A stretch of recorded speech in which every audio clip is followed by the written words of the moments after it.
Saudação a todos. Esse é o nosso grupo de estudo do livro Contribuições de Joana de Ângeles para a Análise dos Transtornos Mentais. E esse estudo de hoje à noite nós vamos estar estudando o capítulo 25, Transtornos Mentais na Infância. Então eu gostaria de passar agora a palavra para nossa amiga Adriana. Com você, querida.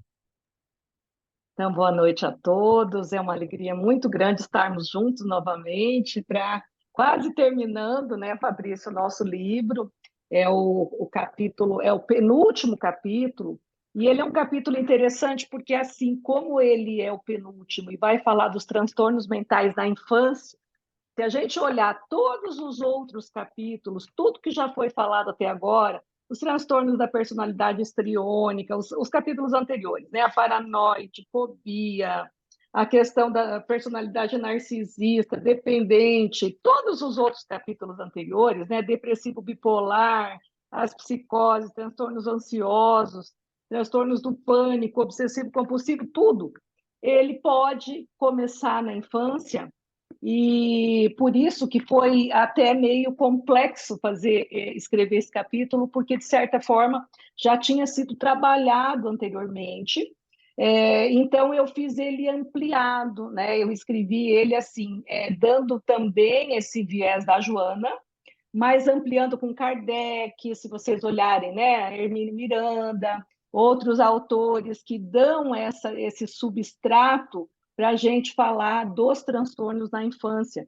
Porque se pensarmos em linhas gerais, os transtornos podem iniciar na infância e não serem percebidos. E aí ele vai evoluindo, evoluindo, e lá na vida adulta, quando começa a atrapalhar, e a pessoa vai em busca de tratamento, mas às vezes já começou na infância e os pais não perceberam.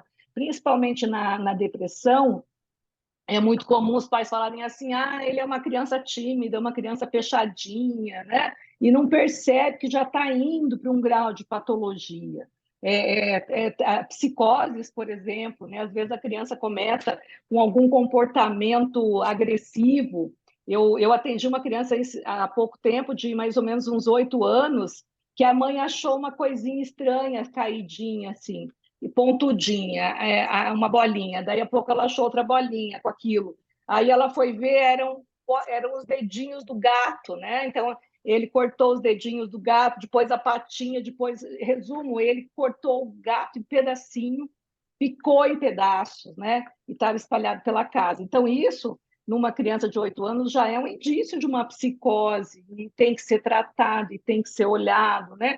Então, esse capítulo, para mim, foi um desafio para estar escrevendo, mas, de certa forma, ele foi é um capítulo bom, muito, muito bom para a gente poder estar fazendo assim uma viagem, né? Mas é como se a gente afastasse e visse de longe, porque tudo pode começar na infância, né? Então, de certa forma, não é tão simples assim. Então, esse capítulo, diferenciando dos demais, engraçado, né? Que eu abro os transtornos da personalidade e falo de todos os transtornos da personalidade. Agora eu fiz a mesma coisa, eu falo, fecho com todos os transtornos quando eles começam na infância. Então, em linhas gerais, hoje eu vou estar fazendo assim um resumão mesmo, um enxugar, para a gente poder, então, estar vendo de cima e podendo olhar tudo que pode acontecer na infância e como que eles começam, né? Então, aí a gente vai estar falando de várias coisas que vai estar aparecendo no decorrer de tudo isso. Então, vamos lá. Então, os principais transtornos psicopatológicos na infância e na adolescência, segundo o DSM-5, incluem. Então, olha que interessante. Nós temos 5 grandes grupos de transtornos, né? Que vai estar, em linhas gerais, pegando tudo que pode acontecer né, na infância, na primeira infância, né? São os transtornos do neurodesenvolvimento, os transtornos de eliminação, os transtornos de comunicação, e agora o DSM-5, ele também inseriu há pouco tempo, muito pouco tempo, porque até a gente tinha o DSM-4, e agora, o ano passado, acho, né, coisa de 2 anos mais ou menos, foi colocado o DSM-5, e nessa nova versão foi inserido os transtornos de conduta ou transtorno do controle do impulso, né? São novos, por isso que eles nem foram nem apareciam ali. No livro, ele ainda não está, né? Eu não, ele é citado, mas ele não está aqui colocado, né, como uma categoria. Então, vejam, nos transtornos do desenvolvimento, a gente vai ter vários, né? Se a gente for elencar assim, em linhas gerais, nós temos o intelectual, déficit de atenção, que é o TDAH, o autismo, de aprendizagem, os alimentares, ansiedade, toque, depressivo e outros transtornos que entram na categoria de outros. Então, vejo, tudo isso é neurodesenvolvimento. Então, quando a gente estudou lá, né, o toque tem essa e essa categoria, característica, ele faz, né, ele tem uma série de forma que ele aparece, né? Então, veja, o toque está dentro de uma dessas categorias do transtorno do neurodesenvolvimento. E a gente viu que o espírito que é o doente, né? A Joana fala muito isso em toda a série, que nós não somos, não temos doenças, nós temos doentes. Então, é o espírito que plasma nesse corpo e ele vai apresentando, de certa forma, esse transtorno. Tá? Nesse capítulo eu explico, eu friso muito que não há castigo, que a Joana vem mudar essa visão, que a gente tem oportunidade de ressarcimento de passado, né? Então, eu vou ampliando e batendo bem nesse ponto para a gente não ficar aí com essa questão de minha culpa, minha máxima culpa. Não, não nos cabe mais a culpa, e sim, o que a gente estava dizendo antes, né? As oportunidades de poder, então, crescer, assim como as estações vão mudando, então a individuação, ela vai acontecendo e essas transformações vão acontecendo na nossa vida e os quadros, os transtornos, eles nos ajudam, muitas vezes, a conter esse impulso, igual nos transtornos de conduta, por exemplo, a gente vê muito isso. Então, vamos começar aqui num dos primeiros transtornos do neurodesenvolvimento, que é a deficiência intelectual, né? A deficiência intelectual, ele é um funcionamento cognitivo inferior à mente. Então, a criança ela tem tudo perfeito, né? Mas o QI, a gente tem um teste aqui no Brasil, é uma escala de QI que é americana, então também em outros países é usado o VISC, que é um inventário, né? O Wechsler para crianças, que é uma escala que a gente vai estar aplicando e aí nós vamos estar levantando todas esses para dar o coeficiente intelectual, né? Que aqui a gente vê, né? Como que é considerado deficiência. Então, um QI em média, né, de uma pessoa teoricamente com condições, não gosto do termo normal, porque de perto ninguém é normal, graças a Deus, né? Mas com um coeficiente intelectual dentro da média seria 100. Então, aqui, ó, quando a gente tem uma deficiência intelectual leve, o QI ele vai estar de 50 a 69. Uma deficiência intelectual moderada, esse QI vai estar de 35 a 49, né? Veja, bem abaixo. Grave é de 20 a 34 e profunda é inferior a 20. Infelizmente, a gente tem, só que é até difícil de mensurar, né? Então, você vê, normalmente, aqui tem uma criança com síndrome de Down, né? A característica do Down, né? Então, ele tem esse olhinho assim, a questão dos dentes, da mãozinha não tem algumas dessas dobrinhas, né? A língua é grossa e, normalmente, ele apresenta um QI rebaixado. Se a gente olhar o Down, ele é um espírito, né? Que é engraçado, é gostoso trabalhar com o Down, porque ele não sofre com a patologia, né? Ele está sempre feliz, ele está sempre alegre. Então, eu percebo que, para ele, pelo menos acordado, ele não sofre. Né? Depois, quando ele dorme, sim, porque a gente sabe que a espiritualidade tem muito medo de encarnar, porque é difícil, né? Ter um corpo, principalmente um corpo com uma limitação. E os transtornos, é importante sempre frisar, transtorno é diferente de distúrbio, né? O transtorno, ele já está na linha da neurologia. Então, por exemplo, quando a gente for falar lá do distúrbio de aprendizagem, e o transtorno de aprendizagem são duas coisas diferentes. Eu acho que eu vou deixar essa parte para falar quando a gente vai falar daqui a pouquinho a gente fala da aprendizagem, aí eu vou voltar nisso. Mas só para falar então que esse funcionamento cognitivo inferior à média, ele é caracterizado pelo DSM-5 como uma deficiência intelectual. Os déficits envolvem da cognição e o comportamento adaptativo. A etiologia, então, fatores pré-natais, perinatais e pós-natais até o caráter genético. E aqui, sempre enfatizando que essa escala é do DSM-5, é uma escala científica, certo? Para determinar é um critério de avaliação para uma patologia. Mas sem falar que, além dessa etiologia aqui, no final do capítulo, acho que em todo o decorrer do capítulo eu vou estar enfatizando bem. Existem os fatores, né, entrando nesse pré-natal, pré-gestacional, né, porque na maioria das vezes é uma questão pro espírito. Então, se a gente pensar num espírito que tem uma síndrome como o Down, por exemplo, o Down é num cromossomo. Então, ele vai vir com um problema num cromossomo. O cromossomo 23 vai ter uma anomalia, ele vai faltar uma perninha.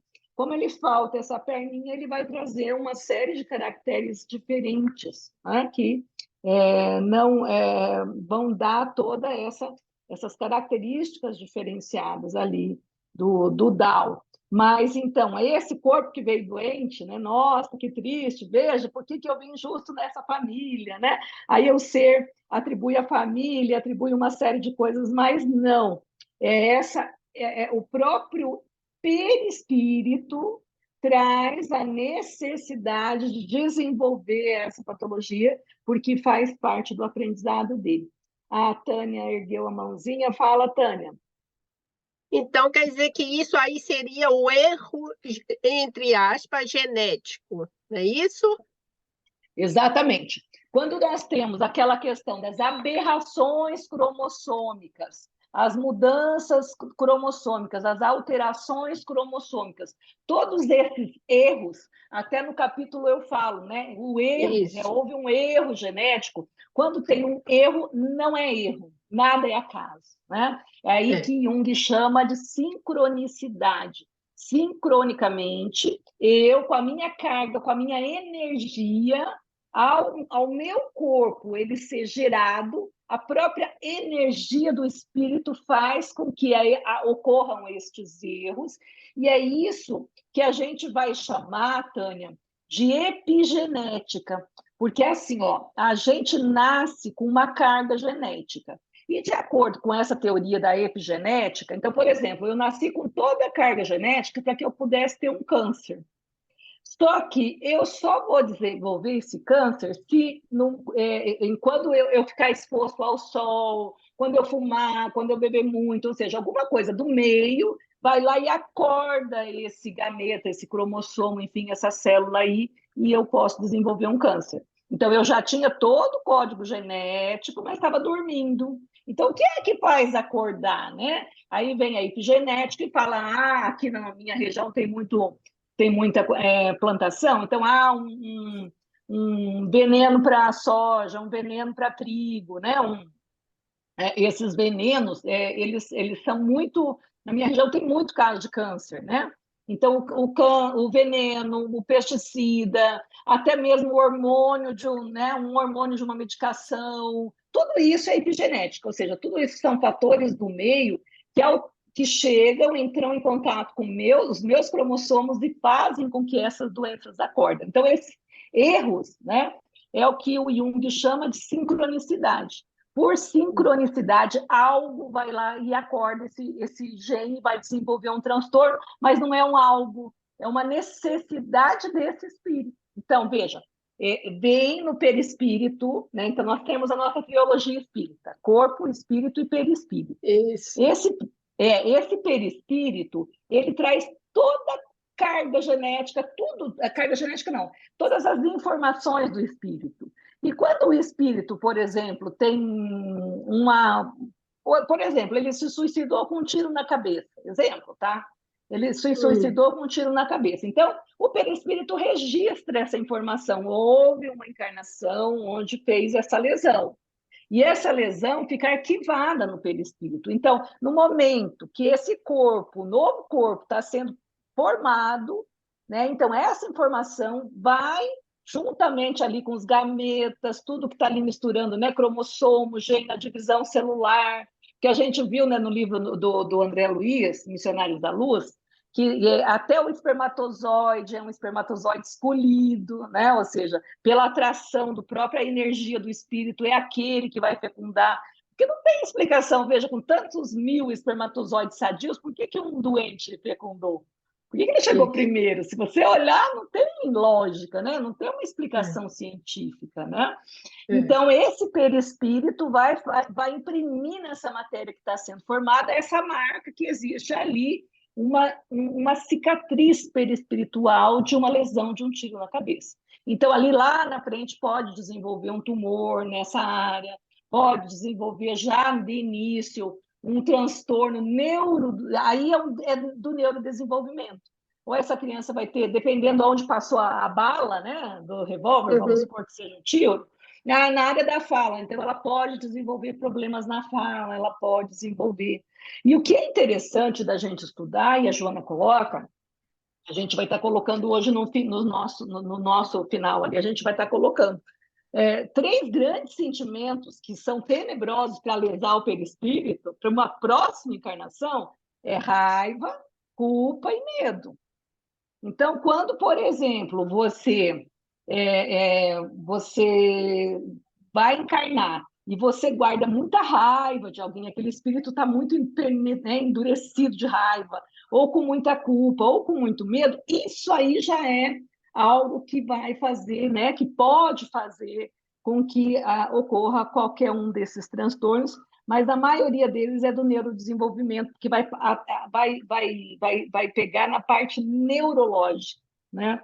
Não sei se eu respondi a tua pergunta, né? Adriana, então quer dizer que essa epigênica, essa forma da ciência olhar, quer dizer, não basta que tragamos a carga genética, tem que ser unida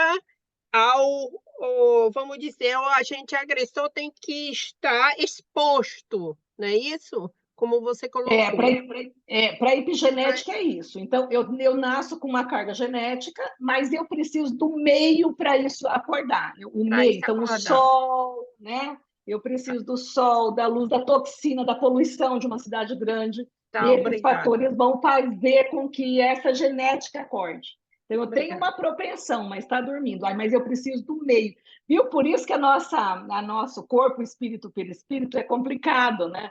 Porque o espírito traz uma carga, mas eu preciso do meio. Por isso que voltar para a matéria, para o espírito, é muito difícil. Ele tem medo, porque ele pode falhar em tudo isso. Quanta coisa pode acontecer nesse caminho, né? E aí, essa matéria gera... O Descartes tem um livro que foi escrito no século XV, acho, que 16, não sei qual que é o século dele, mas, enfim, chama As Paixões da Alma.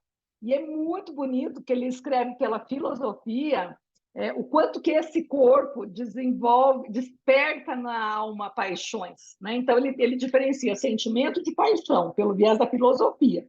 E aí ele fala que, por exemplo, a fome é uma paixão, porque o corpo precisa de comida. Aí o que ele faz? Ele manda informação para o espírito: olha, eu estou com fome, eu preciso comer.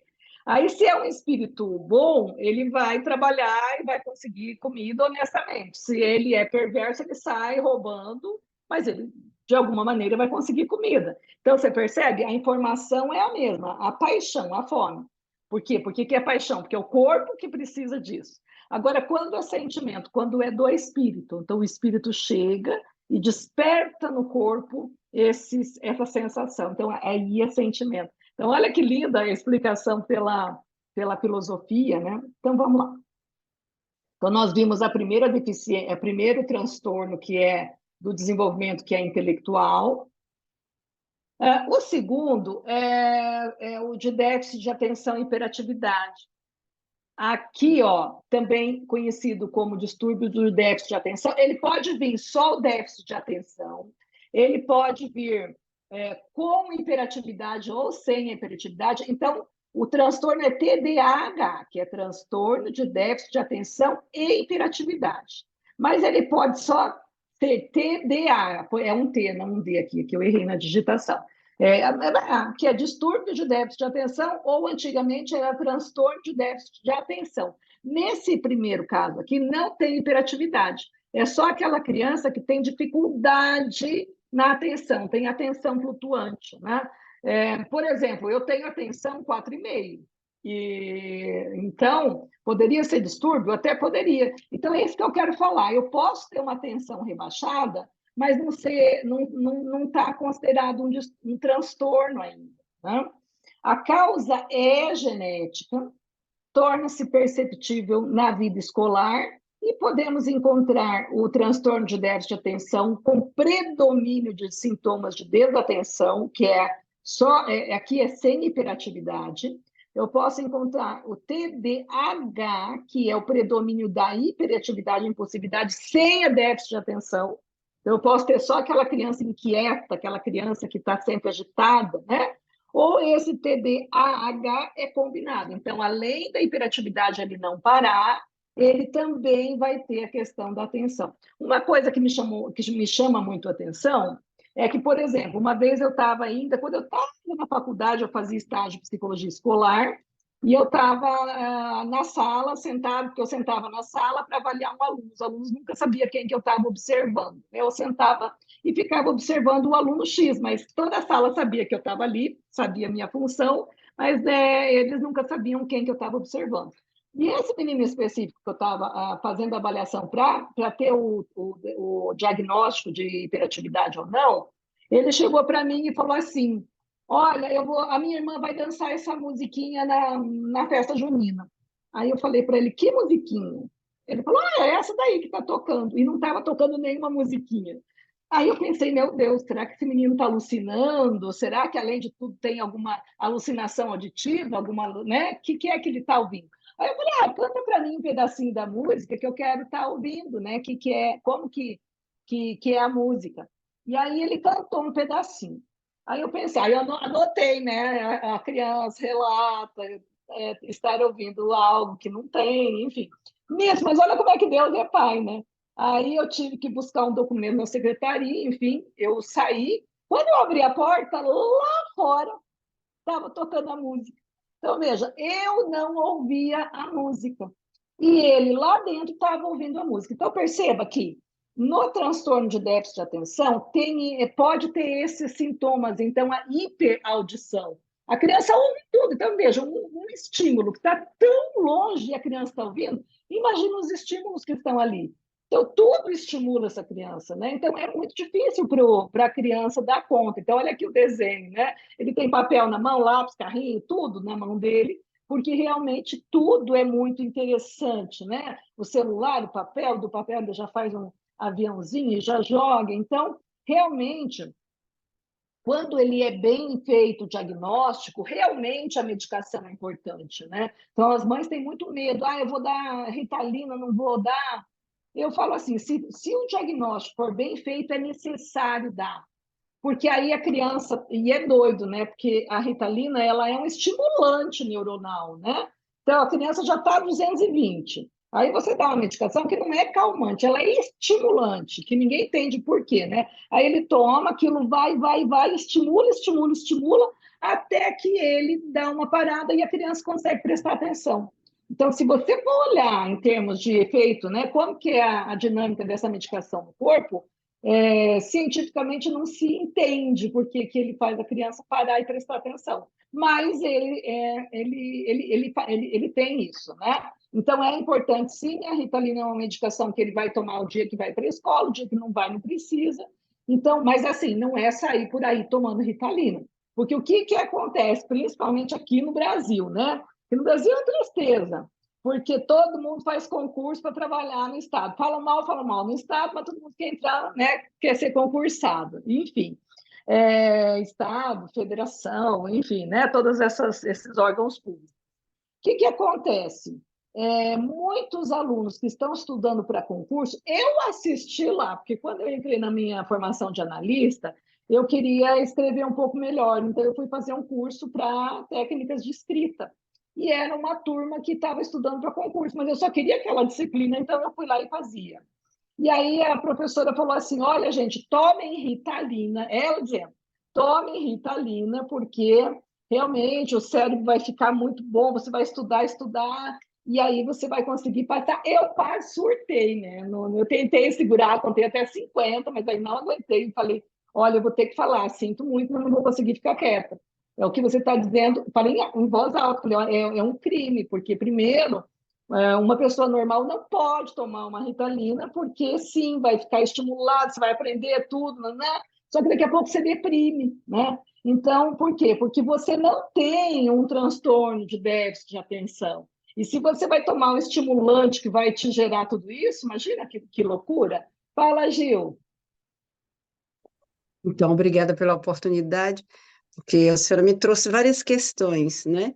Eu, morando aqui em Luxemburgo, eu acho que alguém tem, porque aqui é um país multilíngue, 3 línguas oficiais, Nossa, francês, luxemburguês e o alemão. As crianças nossa. de 5 anos, não, e aí o português, que fala, uma criança de 7, 8 anos, fala 5, 6 línguas. E, Nossa. ultimamente, nós temos uma realidade. A língua luxemburguesa ela estava em disparição, né? Porque encontrar um verdadeiro luxemburguês, meu marido dizia que era uma espécie em extinção, está difícil. Com essa miscigenação, teve muitos imigrantes, a capital aqui, ela realmente tem mais imigrantes. Moral da história. Então, esse tem um problema muito grave com relação à educação aqui, principalmente para lusofônicos, né? Então, as crianças vão, elas se sentem rejeitadas, tem várias problemáticas, inclusive uma pessoa que, mãe lusofona, ela contou a realidade onde seu filho tem dificuldade e eles acham que é déficit de atenção ou hiperatividade. O que que faz? Não estou falando mal, mas o profissional, ele não é qualificado, ele não tem, vamos dizer, paciência. O que que faz? Ele exige de um médico que dê um remédio. Aí a criança vai para a escola e fica dopada, né? E a minha questão também é como distinguir a hiperatividade, né, com muitas crianças não têm limites, falta o limite que vem do pai. Porque trabalhei em creche até com a psicomotricidade e a gente vê muito isso. As crianças são hiperativas, mas não, é falta de limite dado em casa, os pais colocam as crianças na creche e aí a senhora já sabe as consequências. Gil, brilhante a tua colocação, porque exatamente essa é a questão que eu acho, para mim, é mais séria. Para mim é isso. Nós não temos... Porque o que a gente ouve falar? Meu Deus, o que está acontecendo? Vamos dar Ritalina na aula, água para essas crianças, está todo mundo hiperativo. Eu digo exatamente isso que você está dizendo, Gil. Não, é hiperatividade ou é falta de limite? Percebe? E na maioria das vezes, para mim, 80% das vezes é falta de limite. Então, não adianta você dar Ritalina para essa criança, porque, veja, aquilo que eu falei de uma pessoa normal tomar Ritalina. Se ela não é hiperativo, quando você dá a Ritalina, aí ela vai acelerar. Percebe por que o diagnóstico tem que ser preciso? Porque, realmente, se for falta de limite, não vai adiantar nada. Aí ela não é virar, mas assim, naquele momento que a medicação está atuando, ela tem comportamentos hiperativos, porque ela está com uma medicação.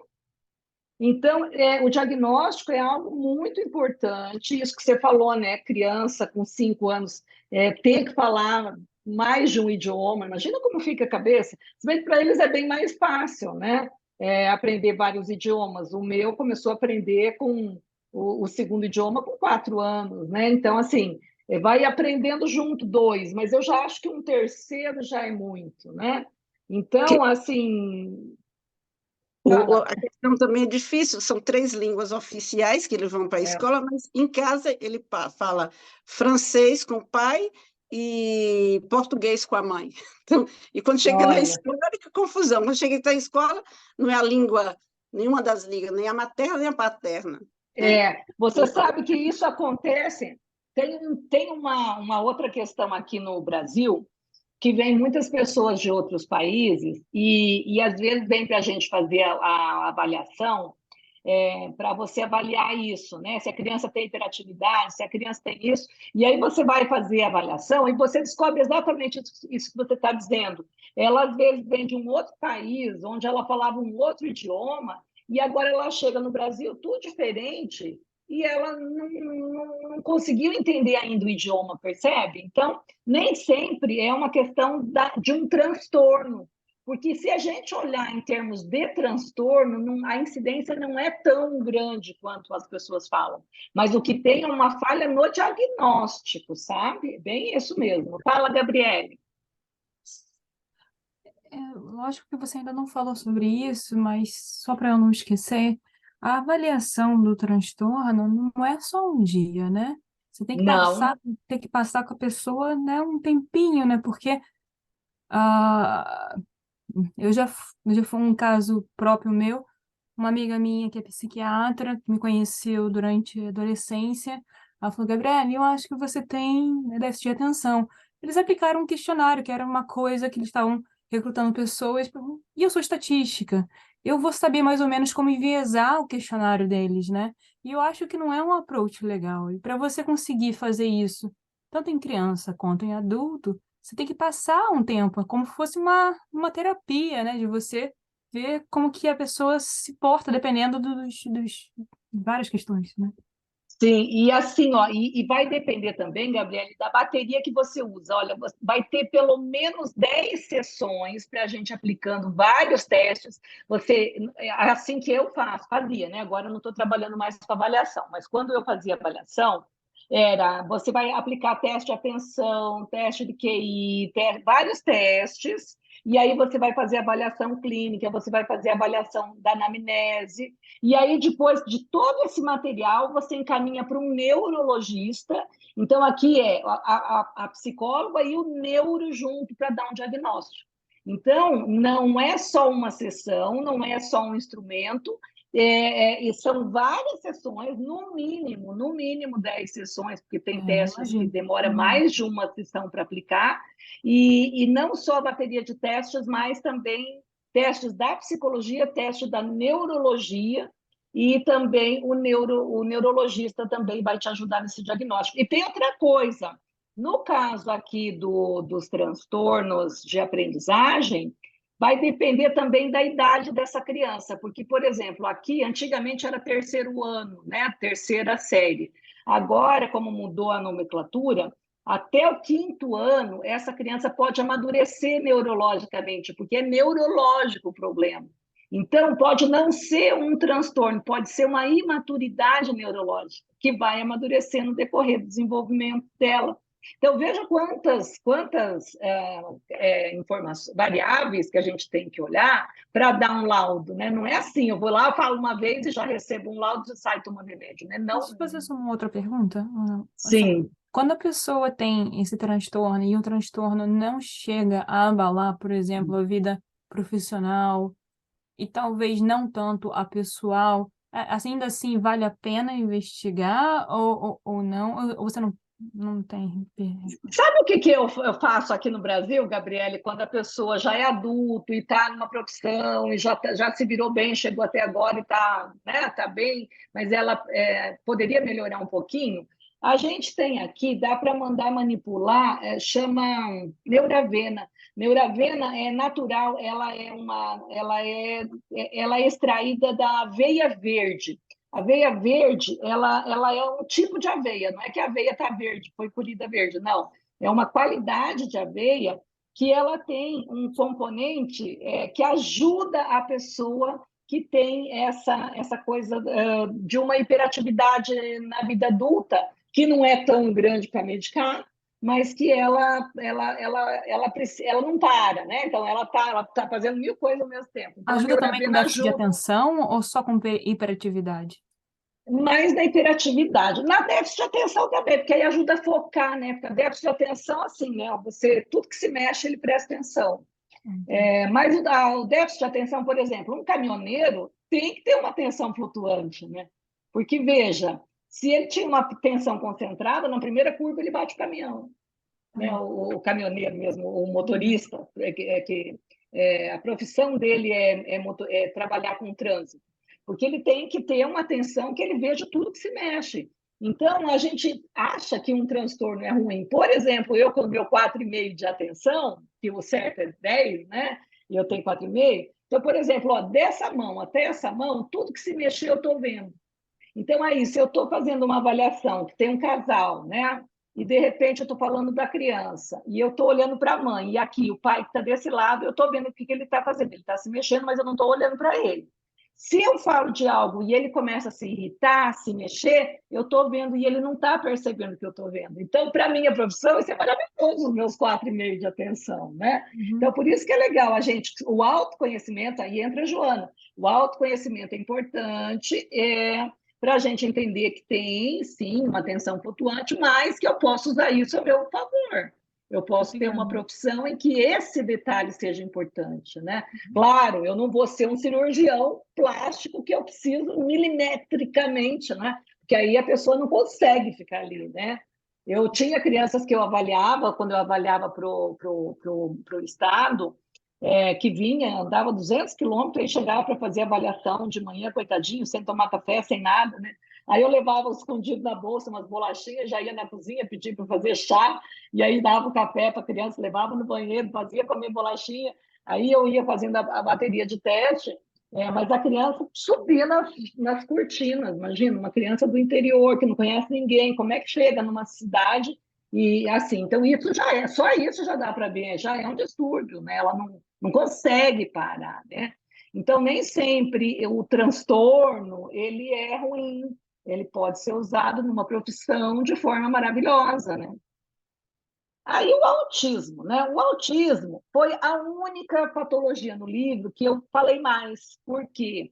Porque o autismo não foi trabalhado no livro, né? Não foi, ele foi trabalhado todos um monte de coisa, toque, todos os outros transtornos, mas o autismo não chegou a ser falado porque ele é específico da criança, enfim, né?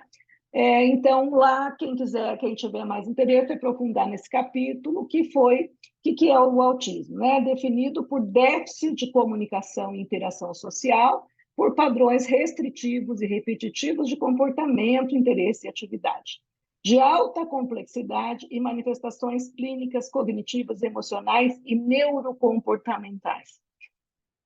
Eu trago lá no capítulo uma coisa interessante do autismo, né? Teve até né, as pessoas perguntavam por que tem essa colocação. Porque lá está assim, o autismo não é doença.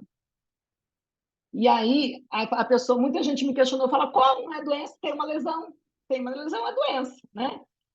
Mas ele é mais de uma atitude comportamental do espírito do que uma patologia em si. Então, segundo uma tese, que foi colocado lá o nome da autora, que eu acho que eu até anotei aqui, ela chama, na década de 70, Ellen Wambach levantou uma hipótese de ser esse espírito, que aí o Hermínio Miranda aprofunda essa tese dela, e ele fala, né, que normalmente em reencarnações compulsórias, ou seja, em reencarnações que o espírito não queria vir, e ele é obrigado a vir, porque assim, né? A espiritualidade tem toda uma paciência com ele, mas quando ele se nega, não quer vir, aí eles mandam, né? Até o André Luiz fala que em alguns momentos acontece até uma hipnose para que esse espírito venha, enfim. Então, veja como a dificuldade. Então, em alguns casos de reencarnação compulsória, que o espírito não queria vir, aí, quando, num determinado momento da gestação, esse espírito que não queria encarnar, ele fala, acabou, chega de brincar disso, eu vou embora. Bate em retirada. Aí ele faz um movimento de saída do corpo, mas ele está tão acoplado ao corpo que ele já não consegue mais. Então, quando ele faz esse movimento de saída, há um desacoplamento mesmo, principalmente do hemisfério esquerdo, né? Então, o Hermínio fala que o que a criança somente aqui, ó, ele diz que há exames que detectam que o acoplamento está só no hemisfério direito. E o que é o hemisfério esquerdo? No hemisfério esquerdo que faz a lesão. Por isso que acontece o autismo e é uma lesão neurológica. Por isso que o exame neurológico vai detectar uma lesão ali. Mas às vezes, então esse espírito é doente e ele já tinha essa carga. Não. É o comportamento dele de tentar sair e desacoplar que forma esse mundo à parte. Então ele fica mais nesse mundo que ele cria do que dentro, percebe? Então, aí a gente vê, aí o Hermínio vai colocando, né? O que acontece, porque o hemisfério esquerdo, ó, controla o lado direito do corpo, que é o lado da linguagem verbal, por isso que ele não fala, o comportamento da fala, o pensamento espacial, a razão, ou seja, é um processador por excelência da palavra e do pensamento consciente. Então, essa criança, muitas vezes, vai ter um mutismo, ela não vai falar. E isso dificulta a vinculação com a realidade externa. Isso não quer dizer que essa criança não esteja ouvindo, porque ele vê, ele ouve, mas ele não responde. Às vezes a mãe fala, ele é surdo, ele não está ouvindo. Fala, Tânia. Adriana, eu achei muito interessante que você escreveu sobre o hemisfério esquerdo é o ser e o hemisfério direito é o estar.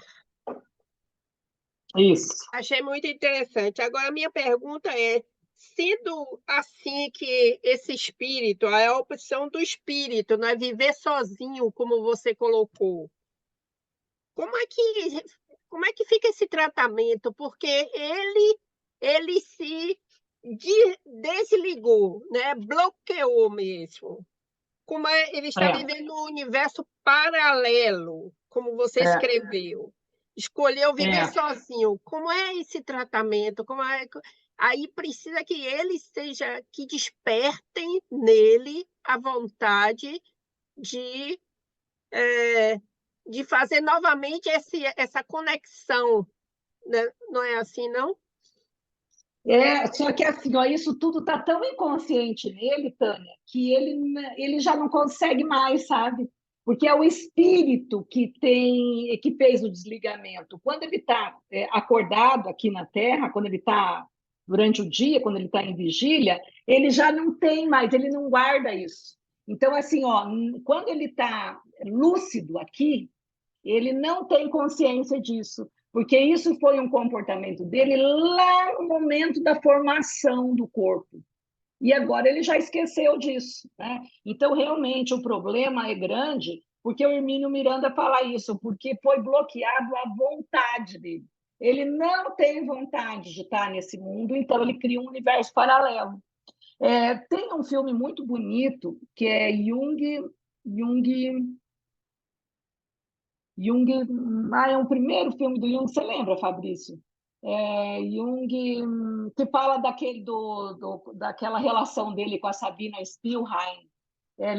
Jung Além da Alma, eu acho que é Jung Além da Alma, não é Jung Além da Alma. Enfim, quando eu lembrar, eu passo para vocês. É uma história que mostra assim, é um método perigoso, acho. Não, o método perigoso é o segundo, é o antes do método perigoso. Eu acho que é Jung Além da Alma. Mostra assim, o Jung teve uma paciente psiquiátrica e no final ela melhorou e ela se tornou uma das primeiras analistas infantis. E mostra, o filme tem uma cena lindíssima, que toda vez que eu assisto eu morro de chorar, que é lindo, porque ela trabalhava autistas e ela, numa das cenas, mostra assim, ela com um macaquinho, macaco mesmo, macaco, muito mansinho. E ela conseguiu tirar esse menino do estado de mutismo, que é esse estado que não fala com ninguém, com um animalzinho. Porque o animalzinho ia, aí o animalzinho brincava com ele, aí ela se aproximava e foi. Então, precisa, assim, muito... Olha, só vou falar para você uma coisa. O único é médico, tem o amor, né? Que aí essa pessoa, essa mãe, ela vai envolvendo, ela vai tentando tirar. Você achou, Fabrício? Eu vi que você abriu o microfone.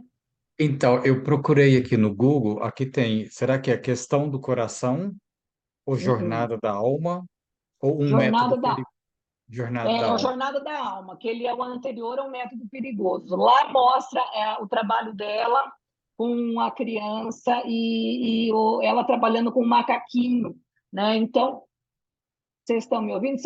Será que acabou o meu Não, fone? não, estamos te ouvindo, Adriana. Não, nós Ah, estamos tá. ouvindo. Nós estamos É que ouvindo. eu vi um barulhinho, eu achei que acabou a bateria do meu fone. Se acabar, vocês falam que não estão me ouvindo mais. Aí eu troco. Então, é isso. Então, aí, Tânia, é a vontade desse espírito que tem que ser, sabe, trabalhada, mas é muito difícil. O autismo são casos bem severos, onde vai ter esse mutismo muito grande, né? Então, mas assim, não é doença por isso, porque não é provocado pelo estado intelectual, moral do espírito, né? Mas é um comportamento do espírito que promoveu a lesão. E por isso que ele não é doença, e as pessoas ficaram, né, quando eu escrevi, nossa, mas como assim? Tem uma lesão? Como é que não é? A gente está vendo, tem laudo, né? Mas não é provocado pelo ser do espírito, mas a forma como ele se coloca, né? A postura dele de querer bater em retirada e não querer reencarnar. Então, é bem interessante essas patologias no viés espiritual, né? Aí os transtornos de aprendizagem, né? O transtorno de aprendizagem. Boa tarde, boa noite, Santiago. Fale. Boa noite. Disculpe, por favor, el diagnóstico con Asperger sería lo mismo que para el autista al querer desacoplarse del cuerpo?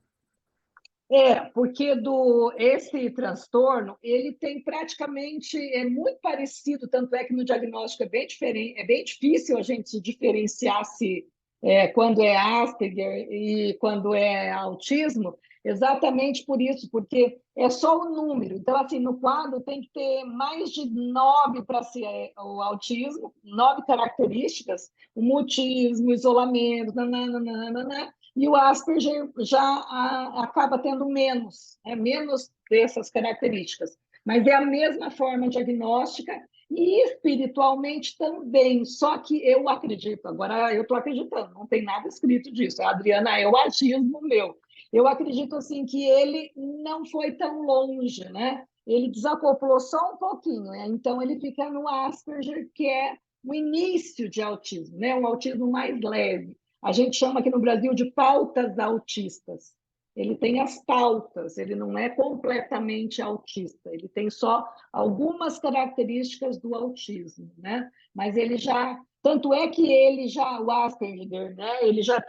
Ele pode casar, ele pode ter família, ele pode ter profissão, né? Ele já tem uma vida assim mais, vamos dizer, uma possibilidade maior de socialização, de escolarização. O autismo clássico mesmo, ele é bem severo, né? Pode, inclusive, ter questões neurológicas, questões de não andar, agressividade, irritabilidade, né? De morder, né? Uma série de coisas. Fala, eu sou ali, boa tarde. Boa noite, desculpa, eu estou aqui, né? Sempre falo boa noite, fala boa noite, não boa tarde. Boa noite, querida Toque. Eu pensei nesse instante também, lembrei, né? Porque de caso que eu vi da ADHD, sabe? Da ADHD, aqui fala ADHD, que muitas vezes eles até vivem uma certa vida normal, mas mesmo assim eles precisam de orientação. Aqui existe o estado dá sem precisar pagar alguém que segue com aquele jovem, com aquela jovem, né? E interessante que é mais com jovem, né? Com masculino mesmo, né? O ADHD, porque a gente ficou assim vendo, sabendo, né? Quando eu fazia o curso ainda, meus cursos de enfermagem. Então, o DHD, ele realmente quase que dá para viver uma vida normal, mas não dá. Precisa de um atendimento, né? É isso mesmo. Então, eu queria saber porque se é um transtorno neurológico, né? Então, existe também assim, é dessa família, desse tipo de transtornos, né? O ADHD é mais próximo, talvez, do Asperger do que do autista, né? Porque o autista tem comunicação. Isso. Verdade? É isso mesmo. Uhum. E o legal é que é assim, né? O quanto antes tiver o diagnóstico, melhor, que como ele enxerga mais por imagem, todo o trabalho dele é em cima de pranchas, né, visuais. Então é muito legal, porque aí você consegue fazer um trabalho, eles vão ter, né? Tem possibilidade de trabalhar com eles, mas tem que ter um diagnóstico mais, o quanto antes, melhor, né? Obrigada da tua contribuição. Eu já não lembrava, eu Soli, da predominância dos meninos do que nas meninas, né? Como eu não trabalho especificamente os transtornos, no início da minha carreira, né, eu trabalhei com avaliação, agora eu já estou mais na parte da análise, né? Parei de trabalhar, então eu não me lembrava desse detalhe, mas muito obrigada pela tua contribuição. Nos transtornos de aprendizagem, também nós temos a origem biológica, com a interação entre os fatores genéticos, de novo, olha lá, epigenética, né? Então precisa de um fator do meio para isso desenvolver, e ambientais, ambiental aqui vai colocar o que a Joana fala em muitos dos capítulos, da importância da família, né? Então a família entra como ambiente, que influenciam na capacidade cerebral de processar as informações. Nós podemos ter os prejuízos na leitura, na expressão escrita e o prejuízo na matemática. Então, o que é isso? Aqui que eu falei, que existe uma diferença em transtorno de aprendizagem, uma diferença crucial da dificuldade de aprendizagem, que é aquilo que a Tânia, acho que foi a Tânia que perguntou, né? Se é uma falta de limite ou é um transtorno. Aqui também fica uma dificuldade muito grande da gente avaliar, assim, é uma dificuldade na matemática ou é uma descalculia? É uma dificuldade na leitura ou é uma dislexia? É uma dificuldade na escrita ou uma disgrafia? Então, você percebe? É muito difícil fazer o diagnóstico por isso. Mas o que acontece? Então, as trocas de letra, inversão de letra, é muito comum na primeira infância. A criança lá no jardinzinho, aqui a gente chama de pré, não sei como é que chama aí, né? Mas a partir do momento que ela já está a partir do 5º ano, né, o que seria a 4ª série antiga, a criança não pode trocar mais, a criança já tem que ter uma leitura fluente, né? Quando perdura, aí nós estamos falando de um transtorno, porque o transtorno de aprendizagem também só vai ser detectado lá na escola, até então ela ir para a escola não se percebe, porque ela é uma criança em tese normal, porque é só na aprendizagem que vai aparecer, então só quando ela está aprendendo, normalmente na escola, que vai aparecer. Na leitura, é muito triste, a criança às vezes está tudo bem, quando você dá um texto para ela, ela começa a chorar. Aí uma falou assim para mim, ela falou assim, Adriana, é como se esse texto fosse uma sopinha de letrinhas, e essas letrinhas ficam todas soltas, dançando, e elas pulam do papel. Imagina o que é isso? Porque o que é? O estímulo visual é normal, então ela enxerga bem, ela enxergou, ela viu a letra chegou, os olhos captou a imagem, levou, o sistema nervoso levou até o cérebro, tudo normal. Quando chega no cérebro, há uma inversão. Então, o que era um Azinho, né? O Azinho assim, vira quase um Vzinho, é um Vzinho cortado. Então, imagina, até a criança entender que esse Azinho ele pode estar assim, ou virado ou de lado, é Azinho igual, vai um tempo. E ela precisa de treinamento, precisa de profissional especializado, precisa de um psicopedagogo, né? Para que ela consiga fazer o tratamento, né? Tem vários métodos bonitinhos, né? O método das boquinhas, tem vários métodos que ela vai estar usando. Fala, Gil. Estou aqui dando risada, mas tem uma questão aqui que surgiu, talvez ela não seja lógica, que tem a ver com diagnóstico. A senhora falou, tem graus de, vamos dizer, de autismo, né? Precisa ter isso, fala, Uhum. atenção. Se a gente leva a criança para a socialização, né? Faz várias, né? Fono, por exemplo. O grau de autismo dele diminui, porque senão ele seria curado do autismo, entendeu? E não é assim, Gostei né? da pergunta. Gostei da pergunta. Eu só vou trocando meu fone aqui, porque ele está acabando minha bateria mesmo. Estão me ouvindo? Sim. Estamos, Adriana. Ah, tá. Obrigada. Então, assim, não é, Gil, que vai diminuir o autismo e que ele vai ser curado, não. O autismo, ele está... Ele é autismo e pronto, né? O que acontece é que a criança vai conseguir aprender a lidar com essa dificuldade. Ela vai desenvolver recurso interno de comunicação, de expressar o que ela sente, de interação, né? Aquilo que você falou, eu por amor, eu consigo adentrar nesse universo dela. Por exemplo, eu trabalho com a mãe, porque essa criança ele já é um adulto, ele tem 20 e poucos anos, muito alto, ele é cadeirante, e assim, quando ele fica muito bravo, que ele começa a morder, que ele começa a arrancar os cabelos dela, e ele morde, ele arranha, né? Ele está com dor.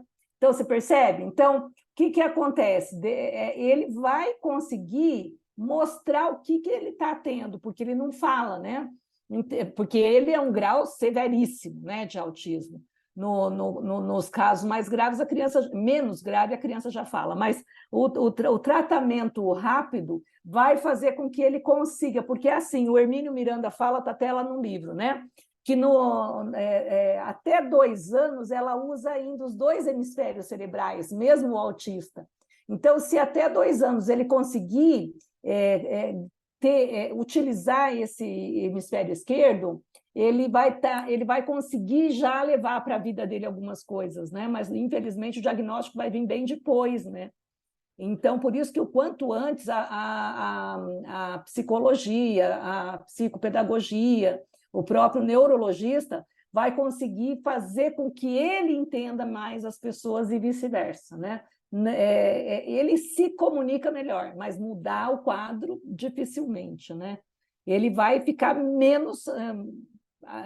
menos comprometido. Um Asperger, por exemplo, ele vai ter uma vida praticamente normal, né? Com algumas limitações, mas, né, cura, não. O que cura é o espírito, então o espírito vai ser curado, mas, infelizmente, esse corpo ele tem uma lesão severa, dependendo da lesão, né? Por isso que é de neurodesenvolvimento. E aqui só fechando, eu que agradeço, e aqui só fechando a aprendizagem, então isso. Então pode ser dislexia, dislalia, descalculia, descalculia quando é na matemática, na escrita é disgrafia e na leitura dislexia. E a diferença do distúrbio é também frequência, intensidade e duração. Quando a criança tem uma dificuldade em aprender, se eu explicar bem, ele entende. No distúrbio, vai precisar de uma intervenção dos profissionais também, né? Vamos seguir, porque já foi aqui, olha, 1 hora do nosso estudo. Aí vem os transtornos alimentares, né? Meu Deus, quem é mãe sabe do que eu estou falando agora, né? Quem é pai também. A criança, quando não quer comer, é duro, né? Eu me lembro que o meu, ele ficava 2, 3 dias sem comer nada, eu ligava chorando para o médico, ele vai morrer. Aí o médico dizia para mim, Adriana, antes de morrer ele come, fica tranquilo, né? Que antes de morrer ele come. Então, vamos ver o que acontece. De novo, existe a dificuldade em alimentar e o transtorno alimentar. Nós vimos no livro Anorexia e Bulimia, né? Eu fiz na minha formação para analista um texto, um trabalho que ficou muito lindo, eu não pude publicar, porque foi um estudo de caso e eu não quis publicar para não expor a pessoa, mesmo mudando os nomes, mas assim, eu escrevi sobre a anorexia e o título foi A Evasão das Deusas, né? Porque aí esse feminino que a mulher tem, né, esses arquétipos do feminino, que é o lado que cuida, o lado que acolhe, a Afrodite, que é a deusa do amor, o amor contra, né, com o corpo, o amor com a natureza, o amor com a vida. Aí eu falei a evasão das deusas. Então, no caso dos transtornos alimentares, essa energia do feminino se evade, né?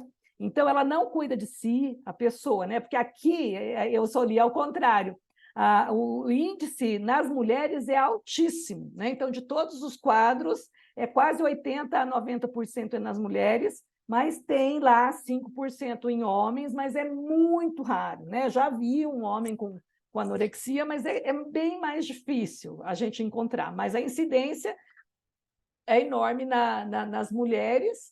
Então, o transtorno envolve alterações no consumo e na absorção de alimentos que geram prejuízos biopsicossociais. Os mais comuns na infância e na adolescência são, de novo, que a gente viu lá no livro todo, né? Anorexia e bulimia, a compulsão alimentar, o transtorno alimentar restritivo e evitativo. Então, a anorexia, a pessoa não come, né? Ela não come. Esse caso, essa mulher, ela está comigo desde 2007, veja, e até hoje ela continua e ela vai continuar porque ela já tem ela já está na categoria do borderline, né? Na linha de borda, assim, entre uma psicose, né, e uma neurose.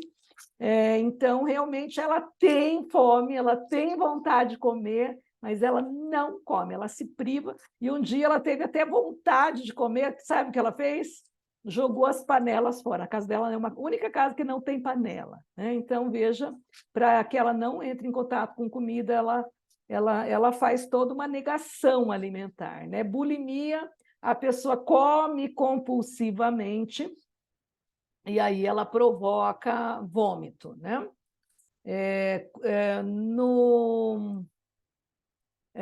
Tem a bulimia, que ela come bastante e provoca voo. Na compulsão, ela come muito, mas não provoca vômito. Essa é a diferença da compulsão e da bulimia, porque na bulimia e na compulsão tem o comportamento de comer compulsivamente, só que a diferença é, enquanto a bulimia, a pessoa tenta pôr para fora e põe para fora, na compulsão ela só come, por isso que ela é extremamente obesa, né? E o transtorno evitativo é isso aqui, né? A criança olha ali o prato de comida e ela não quer, né? E você pode fazer aviãozinho, você pode fazer o que for, que essa criança não vai comer. Então, esses transtornos, eles são típicos do adulto, mas eles ou podem começar na infância, ou são característicos da infância e depois passa, né? Eu já vi bebês, gente, né? Eu vi na família, nunca tinha visto isso. Ele nasceu, mas para mim ali é muito claro, era reencarnatório, alguma questão com essa mãe, né? Ele simplesmente não aceitou o leite materno, ele não mamava, ele quase morreu, ele teve que ser internado, aí foi dado soro, né, na veia, e aí depois teve que ir introduzindo a alimentação já, o leite de vaca, outros leites, porque ele negou, ele não aceitou o leite da mãe. Então, você percebe, é uma negação completa essa mãe, né? Greve de fome num bebê, eu nunca tinha visto. Até o próximo capítulo, não sei se o Marlon já fez, mas quando ele fala do suicídio, nós estamos vendo muito grande agora o suicídio infantil, né? Então, nesse capítulo não abordou, mas a gente já tem. Aqui em Cascavel, teve uma tentativa agora há pouco tempo de uma criança de 9 anos, uma de 13 está sendo atendida, eu estou supervisionando o caso, 13 anos, e ela tentou, mas graças a Deus não conseguiu. E uma com uma fralda foi pego, imagina a altura da criança, bebezinho, né? Ela amarrou a fralda na maçaneta, fez a porquinha e tentou, imagina, ela era menor que a maçaneta. e ela tentou, a mãe chegou, ela estava tentando se enforcar. Então, vejam, né? Então, aí a gente pensa, tem quadro de obsessão? Pode ser. O que é que está acontecendo nessa psique, nesse espírito, né, que se pega agora encarnado e está realmente batendo em retirada, né? Ele não quer ficar encarnado. Então, já pode começar com um transtorno alimentar. Então, os transtornos alimentares, eles têm que serem olhados e muitas vezes ser tratados, sim, ir no médico, de repente, né, se o pediatra não der, vai num psiquiatra infantil, né, que é importante estar vendo como que é e tentando, com a psicologia, resgatar tudo isso, né? Transtornos de ansiedade, né? A gente viu no capítulo do livro, nós temos todo um capítulo específico do transtorno de aprendizado. Ele é caracterizado, então, por sintomas corporais, tensão física, apreensão e relação ao futuro, isso já na criança, né? São aquelas crianças que ficam pensando, meu Deus, como é que vai ser isso, como é que não vai ser isso, como é que eu vou conseguir, como é que eu não vou conseguir.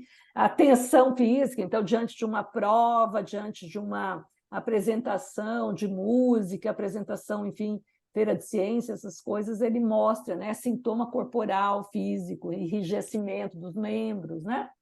Então, os tipos que a gente vai ver, ansiedade, separação, isso a gente já vê no bebê, né? Tem uma pesquisa linda do Bowlby, o Bowlby, ele escreveu a teoria do vínculo, e ele começou investigando a ansiedade de separação. Então, a mãe deixava o bebê e esse bebê chora, chora, chora, chora, só vai parar quando a mãe chega, né? Então, pode ter outra pessoa, pode ter o cuidador, pode ter uma série de coisas, mas é realmente essa ansiedade de separação.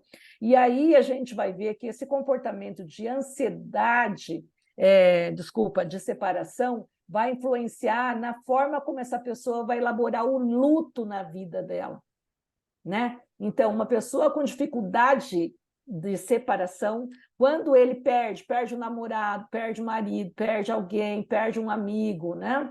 Perde um objeto, às vezes perdeu um emprego, ele tem uma grande chance de entrar num processo de depressão profundo, né? Então, ele tem uma possibilidade maior de ser um suicida, tem um risco de suicídio grande, né? Então, a ansiedade de separação é algo importante da gente estar trabalhando. Fala, Fabrício. Só uma perguntinha, Adriana. Essa questão da ansiedade de separação tem a ver com o transtorno do abandono? Olha, o complexo de abandono, sim.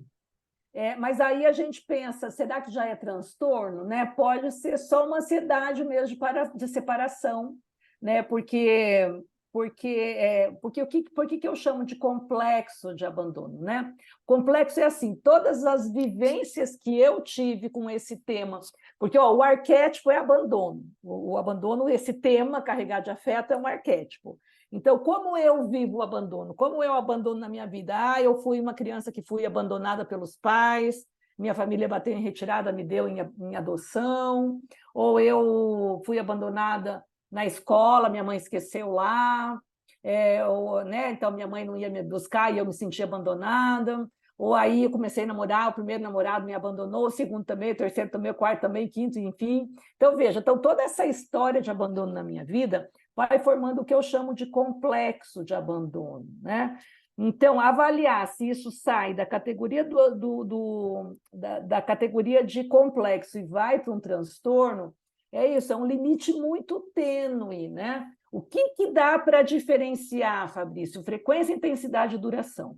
Quando isso é tão grave que a pessoa, né, até com alguém que trabalha junto, não consegue essa coisa, né, não pode ficar sozinho, tem que estar sempre alguém junto, não consegue dormir se não tiver alguém, aí já vai para a categoria do transtorno, sim. Né?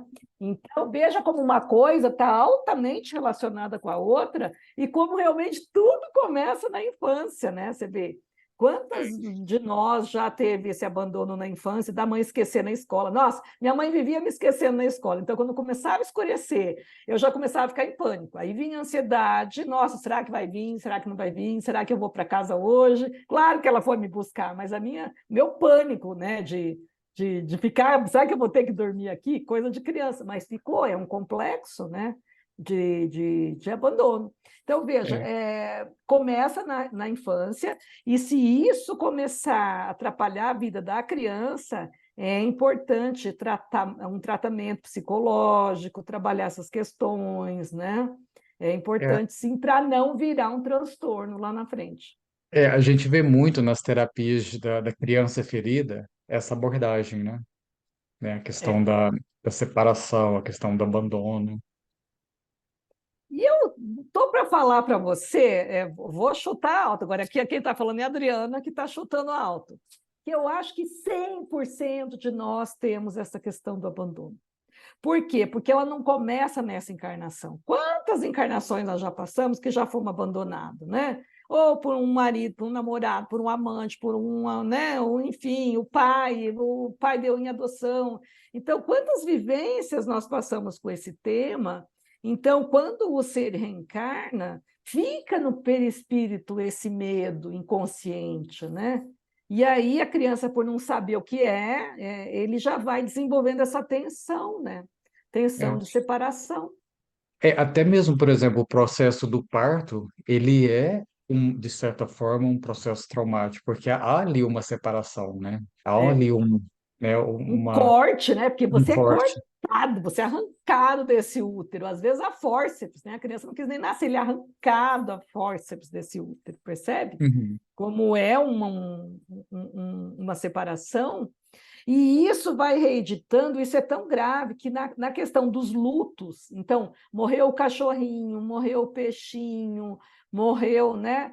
Tem que fazer um trabalho bonitinho com a criança, né? Eu sempre falo, gente, tenha um peixe em casa, porque o peixe morre rápido, morre fácil, né? Aí, assim, a mãe tem a oportunidade de pegar uma caixinha, né? Coloca o peixinho, não vai pôr no vaso da descarga, pelo amor de Deus, né? Eu sempre falo, mães, não façam isso. Tem o peixinho, mas faz um ritual, porque o ritual, a importância psicologicamente, nossa sociedade contemporânea não tem rituais mais, né?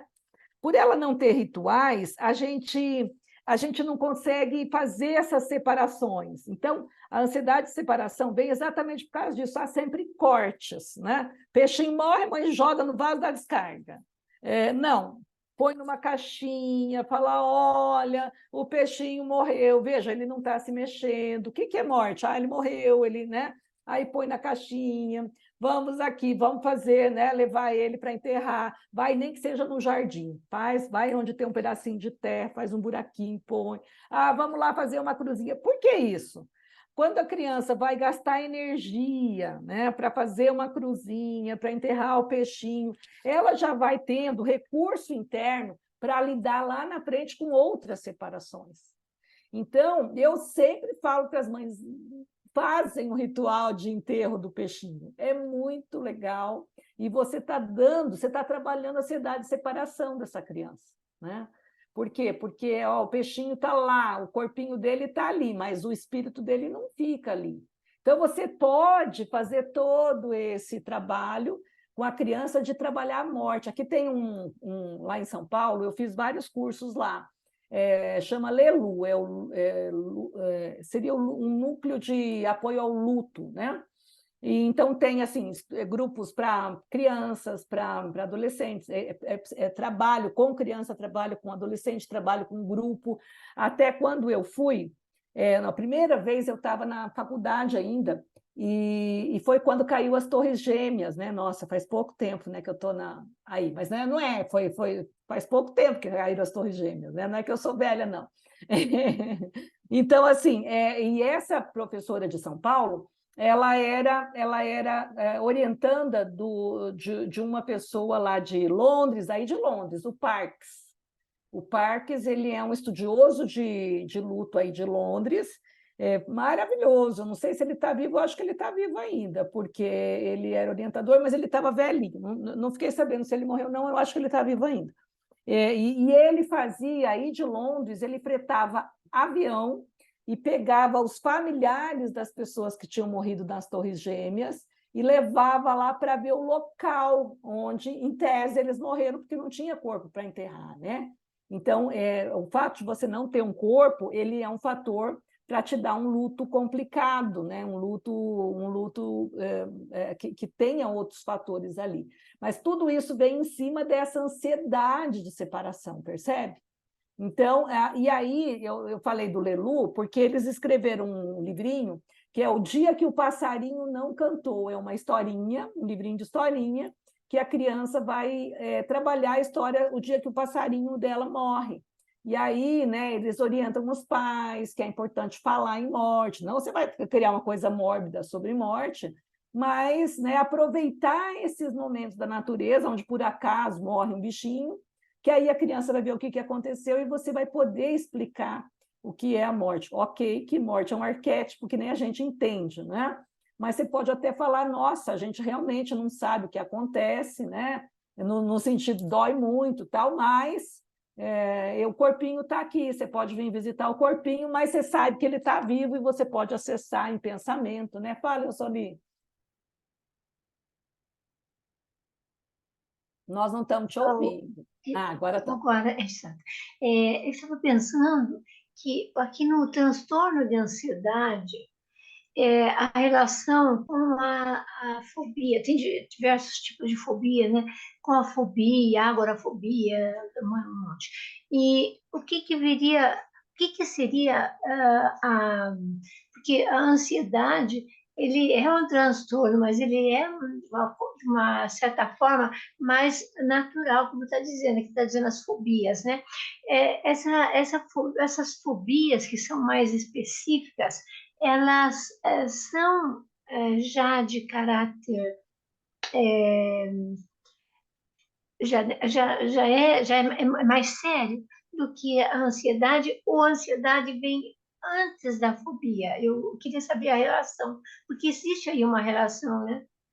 Que seria? Normalmente começa um comportamento ansioso, aí vem o tema, então é o medo de aranha, então chama aracnofobia, né, o medo de aranha, e isso vai, e ele vai evoluindo, chega numa fobia, e se deixar vira um pânico, né? Então você percebe por que precisa ser tratado?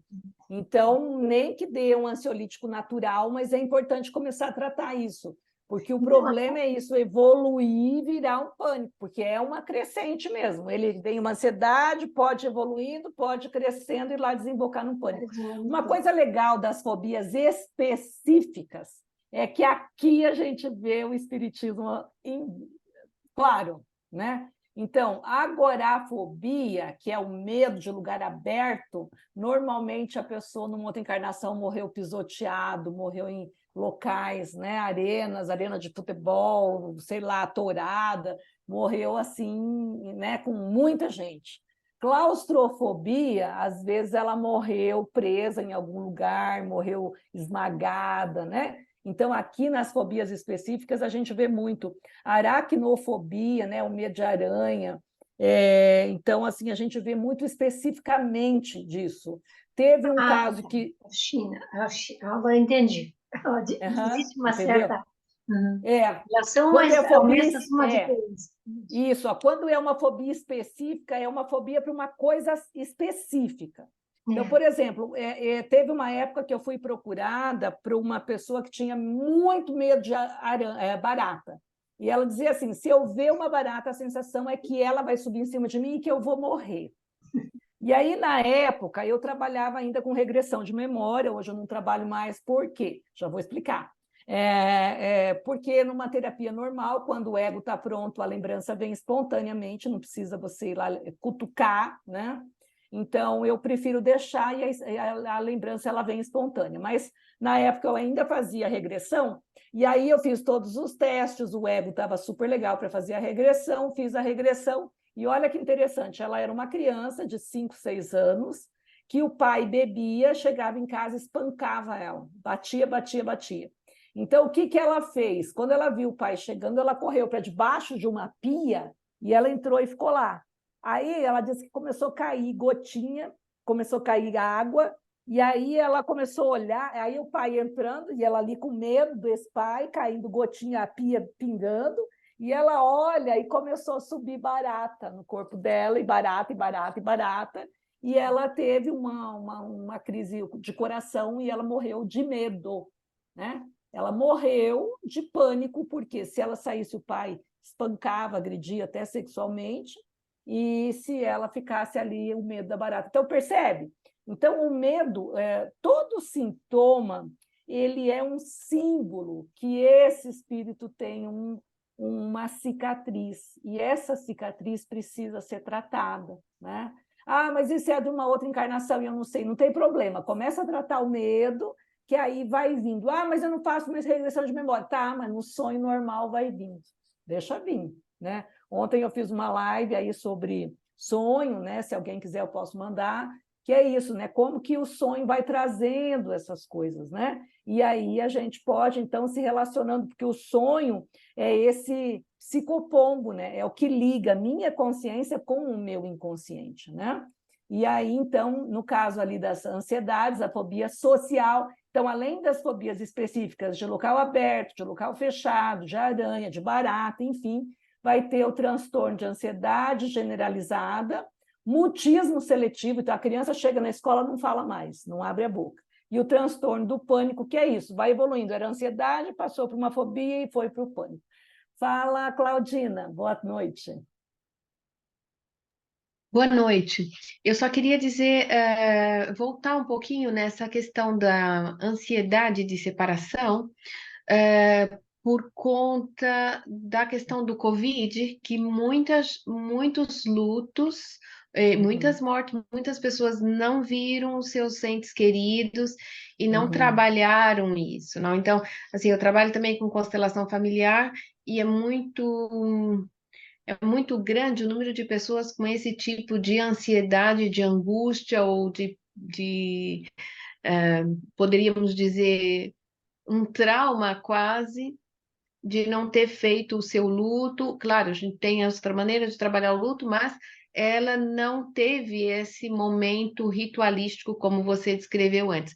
Então, eu só queria fazer essa pequena observação ligando o Covid com a questão da ansiedade, essa ansiedade de separação, que é algo muito atual, eu vejo. E muito obrigada da pontuação, importantíssimo isso, porque, veja, né, a minha sogra faleceu de Covid. E uma coisa que eu fico pensando, gente, ela é uma mulher tão bonita, tão arrumadinha, encarnação inteira toda, eu nunca vi ela desarrumada, né? E de repente ela morreu e foi num saco de plástico, né? Um saco de lixo, né? Então aquilo nem uma roupa, né? Ela morre e vai sem nada. Então, para mim, que tem todo, né, uma condição, né, assim da psicologia, né, espírita, que sei que nada disso é por acaso, então eu sei, mas o sentimento puxa, que dó, né? Então você imagina para um materialista o quanto isso é difícil, e é importantíssimo mesmo, porque isso é um fator complicador para o luto, né? Então, se a gente estudar, os estudiosos do luto fala que principalmente mortes assim, mortes em massa numa pandemia, ali igual quando caiu as Torres Gêmeas, que não tem corpo, casos de desaparecimento, né? Então, são casos muito difíceis para a família elaborar, principalmente se essa família não tem uma compreensão espiritualista. Já tendo, é difícil, né? Em algum momento você fica pensando, puxa, né? Será que ela lá onde está vai estar preocupada com isso? Porque, né, para nós não é importante, mas para ela era importante, né? Então, veja como aí a gente vai perguntar até para o próprio espírito, né? Se ele é não é o caso dela, mas se é muito apegado ao corpo, você já pensou ver o corpo dele no saco plástico lá? E aí a gente pensa na claustrofobia? Já pensou, isso deve ser desesperador e que marcas que isso não vai trazer para as próximas encarnações, não é? Claro. Então, assim, vai depender muito da forma que esse espírito encara esse tipo de coisa, né? Mas é um fator complicador, com certeza. Aqui nós vamos ver o 7º transtorno do desenvolvimento, enroscou, que é o transtorno obsessivo compulsivo, já diferenciando, porque vocês viram, tem transtorno obsessivo compulsivo e tem transtorno de personalidade obsessivo compulsivo. São duas coisas diferentes. O de personalidade vai para a classificação dos transtornos de personalidade, que foi aquele que eu fiz a introdução. No caso do transtorno obsessivo-compulsivo, é neurológico. Nesse caso aqui, vai ter uma questão neuronal envolvido. Então, veja aqui, né? O cérebro mandando e aqui a pessoa, a criança, lavando a mão, lavando a mão, lavando a mão. Então, o que caracteriza o transtorno obsessivo-compulsivo? Ele é caracterizado pela presença de obsessão e compulsão. Então, necessariamente, eu vou precisar... pode tirar o ou aqui, tem que ser obsessão e compulsão. Não é uma obsessão por espírito, isso que é importante. É uma obsessão de pensamento. Então, a imagem vem...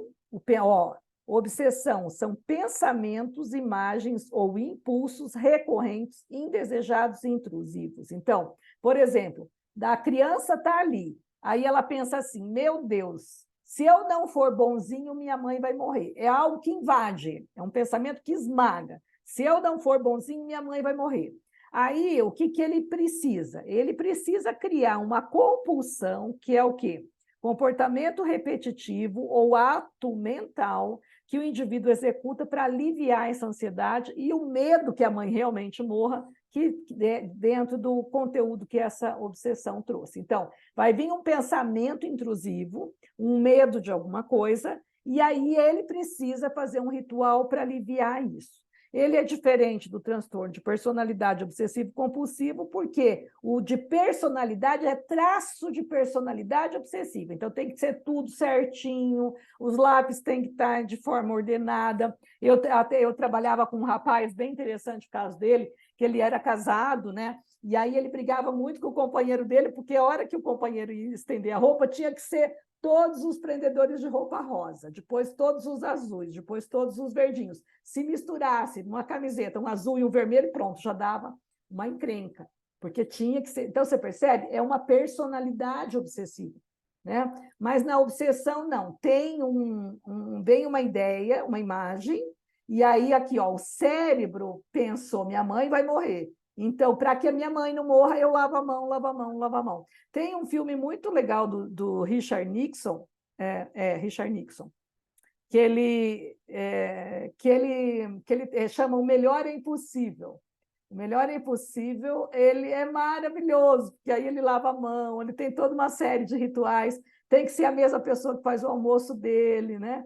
Aí, então, ali mostra especificamente um caso de transtorno obsessivo-compulsivo, que chega a ser uma comédia, mas quando você olha para ele, observando a psicopatologia, acaba sendo um drama, né? Porque o sofrimento dele é tão grande para viver com esse transtorno neurológico.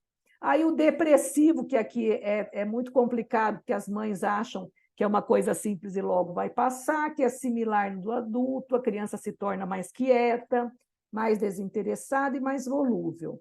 Suas emoções oscilam, tornando o seu comportamento confuso. Então, oscila, uma hora ele está bem, daqui a pouco ele fica quietinho, daqui a pouco ele fica choroso, daqui a pouco ele começa, deita no sofá, só dorme, ou não quer sair do quarto, não quer brincar, né? E o problema é isso, né? Alguns pais acreditam que é apenas uma fase de crescimento e logo vai passar, mas como é um transtorno, não passa, e a tendência é ir cronificando. Então, se tem casos assim, é importante procurar um pediatra, um psiquiatra, neuropsiquiatra, para estar avaliando se é transtorno, se tem que medicar ou não, vai para uma terapia, né? Mas é importante estar vendo. Uma coisa que gera muita dor na criança são os transtornos de eliminação, que envolve a eliminação inapropriada de urinas e fezes. Então, às vezes, ele já está indo para a escola e ele está lá na carteira, faz xixi na carteira, né? Ou então ele faz cocô na calça e aí as crianças ficam rindo dele. Então, é algo que é muito duro, ele vai sofrer muito, às vezes muitas crianças vão para a terapia com essa questão, que inclui a enurese. O que é a enurese? Eliminação de urina em locais inapropriados, então na sala de aula ou na cama. eu estou atendendo uma pessoa que o sobrinho tem 16 anos, é tenista, vai para a Europa para participar de campeonatos, vai para os Estados Unidos, é um baita de um tenista, e ele tem enurese noturna, ele faz xixi na cama. Então, imagina, para ele que vai para hotéis, né, a vida inteira viajando, tem que levar a fralda e pôr, imagina como é complicado. E se os amigos verem essa fralda, como é que não vai ser? Então, você percebe como que é um transtorno de eliminação que vai gerando... aí já mexe um complexo, né? Um complexo de inferioridade, e aí vai. E se os amigos começam a ver isso, aí sim que piora a situação, né? Encoprese, que é a eliminação repetida de fezes em locais inapropriados. Subdivide em micção noturna e diurna para enurese, então faz xixi ou na sala de aula ou na cama, de dia ou de noite. A presença ou ausência da constipação ou incontinência fecal para encoprese. E também essa encoprese pode evoluir, e quando a criança tem uma tendência à psicose, além dela defecar, ela pega essas fezes e come, né? Então, veja como já vai indo para quadros de eliminação, com categorias de transtorno, mas já indo para uma via mais de uma psicose, né? Então, como que na criança, quanta coisa pode aparecer. Vocês viram como eles me amam, né? Eles me dão, assim, esses temas básicos, assim, né? Porque olha quanta coisa aparece na criança aí que, né? Transtornos de comunicação engloba os déficits na comunicação, tanto na fala, na linguagem, na fluência, né? Que é a gagueira, comunicação social e a comunicação não especificada. Então, todos os transtornos de linguagem, né? Quando a criança gagueja, o mutismo mesmo, né? Às vezes ela não consegue falar quando ela está nervosa. Eu trabalho muito adolescente que dá aquelas bolas, assim, aquelas manchas vermelhas quando vai falar, né? Então, você percebe? É um transtorno na comunicação. Ela consegue falar, mas o corpo somatiza aquelas manchas muito grandes, muito vermelhas, né? Aí os transtornos de conduta, aqui sim, ó, eles são transtornos do controle do impulso e da conduta. Essa é uma categoria introduzida do DSM-5 e inclui os diagnósticos de transtorno de oposição desafiante, que é o TOD, né? As pessoas falam, TOD, TOD, TOD. O que é isso? É o transtorno de opositor, aquela criança que os pais falam, a gente vai comprar uma camiseta amarela. Não, eu quero azul. Então, tá, a gente compra azul. Não, eu quero vermelho. Então, tudo ele se opõe a tudo. Aqui no Brasil, a gente tem aquele gibizinho, né, o Cebolinha, e aí o Maurício de Souza criou um personagem que é o do contra. Então, o do contra é um personagemzinho que tem um transtorno de oposição desafiante. Então, tudo que as crianças do gibi querem fazer, ele é contra, né? Transtorno explosivo intermitente, então aqui, né? Uma hora ela está brava, daqui a pouco ela está berrando, daqui a pouco ela está, né? Então, esse transtorno explosivo, que a criança explode, e o transtorno da conduta, né? Possuem em comum problemas na regulação emocional, no comportamento, e aqui vai entrar uma coisa que eu acho que foi a Tânia que falou, que é aquela pergunta, não me lembro quem falou, que é como diferencia transtorno do impulso e conduta de uma criança mal educada, né? É difícil, porque às vezes, sim, a criança explode e xinga porque ela é mal educada, não é? Então, como que você vai averiguar se isso é neurológico ou não? Claro que num exame neurológico aparece. Por exemplo, uma pessoa, né, da família sofreu um AVC e a área da lesão foi uma área do cérebro, que é engraçado, existe uma área no cérebro para palavrão. E ele, um homem muito, muito calmo, muito tranquilo, de repente ele fala palavrões, né, depois da lesão. Né? Claro que até os palavrões dele têm um teor mais leve, porque ele nunca foi de falar palavrão. Mas veja, né, ele fala uns nomes assim que ele nunca tinha dito. E é depois da lesão. Então, veja como que é neurológico, é transtorno de... Né, existe uma lesão, no caso dele, causada pelo AVC, que foi específico, Mas aqui no caso da criança, quando a criança é muito arredia, muito explosiva, muito opositora, faz sim um exame, né? Para ver se tem, se não tem. Às vezes não aparece a sequela, mas tem tratamento. Tudo tem tratamento, graças a Deus, né? Por isso que tem que levar. Bom, então aqui a gente viu todos eles, graças a Deus, né? Então, olha, não é tão simples assim, a criança pode dar de tudo. Mas agora a gente vai estar indo para a parte final, que mais quanto à visão espírita da psicopatologia, que eu, no meu capítulo, eu não me preocupei tanto em estar falando dos transtornos, porque esse corpo aqui é igual, mas eu enfoquei mais os aspectos mesmo, né, da visão espírita da psicopatologia, trazendo não só Joana, porque todo mundo usou os textos dela falando no corpo do texto, e aí eu fui ampliei com os outros autores. Então, nós temos as causas de natureza espiritual e as causas atuais das aflições, que é aquilo que está lá no capítulo 5, que são as causas atuais das aflições, né? Está no Evangelho, e as causas anteriores das aflições. Então, quando a psicopatologia ela já é algo que o espírito traz, ela vem do passado desse espírito e está arquivada nesse perispírito. E aí o perispírito vem e atualiza nesse corpo informação. Nas causas atuais, são fruto de fatores temperamentais, né, educacionais e socioeconômica. Então, a Joana vai falar muito das famílias desequilibradas, do contexto social, a fome, a miséria, a violência, né, que são esses fatores atuais que a criança é exposta. Então, exposta ao vício, ao tráfico, quanta coisa que essa criança vai sofrer de forma social mesmo, né?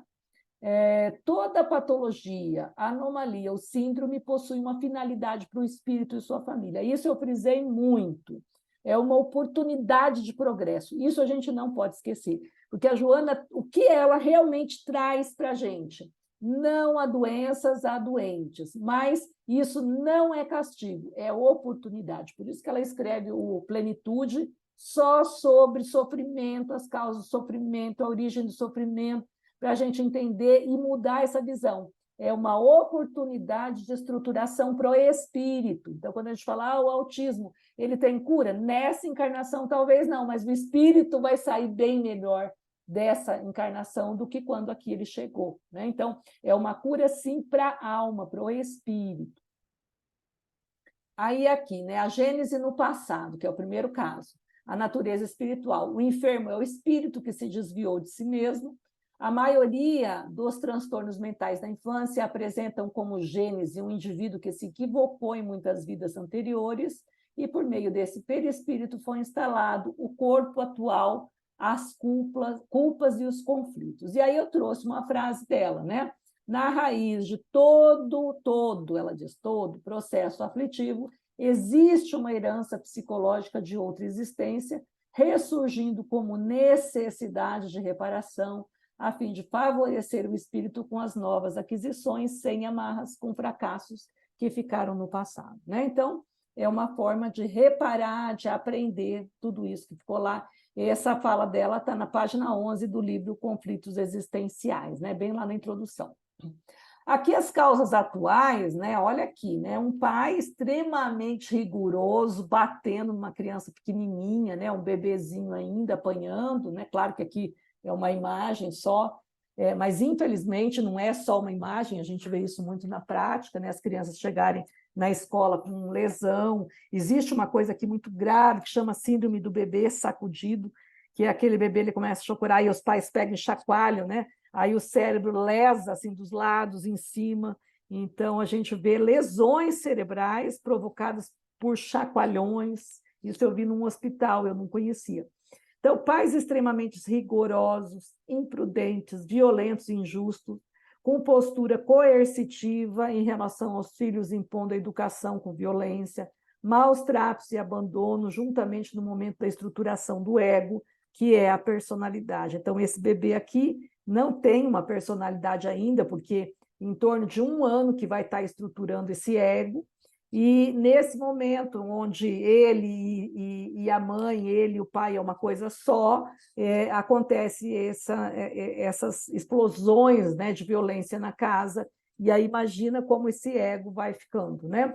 Então, fatores socioeconômicos, abandono, aí vai entrar aquilo, né, Fabrício, que a gente falou, né?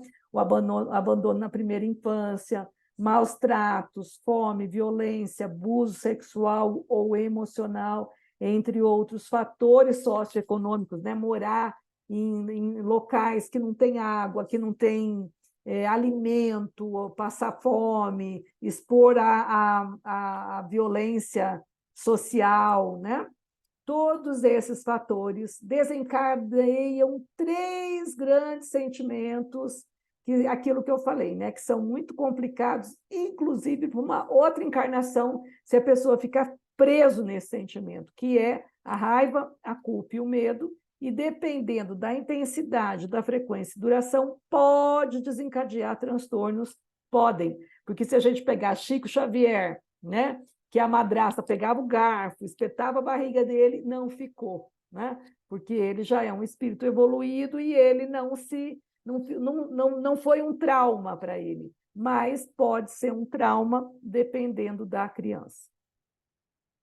Para a gente chegando nos finalmente, né, que já estamos aqui no nosso tempo, faltando pouco, a primeira questão da raiva, da onde ela vem? Ela pode ter a natureza espiritual ou ela pode ter uma causa atual, né, dessa raiva.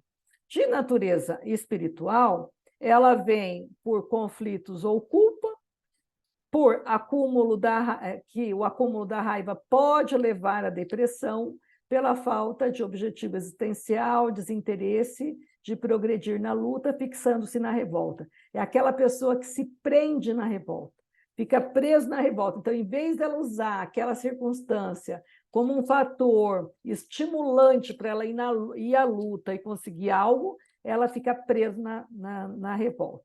Ou a frequência, intensidade e duração da raiva pode levar a somatizações, degenerando o órgão afetado. Eu sempre coloco pode afetar, porque isso não é para todo mundo, só vai acontecer para quem realmente se fixar nessas questões, né? Se é um espírito mais evoluído, não vai fazer isso. Então, normalmente, a somatização ela é um sinal de que tem alguma coisa maior agindo nessa psique e formando essas patologias, né? Então, por exemplo, alguns tipos de câncer pode sim ser a pessoa com muita raiva, com muito desejo de vingança, com muita tristeza, né? Então, ela fica tão presa nesses sentimentos que podem estar lesando isso. Então, aí a raiva, de novo, como um fator epigenético.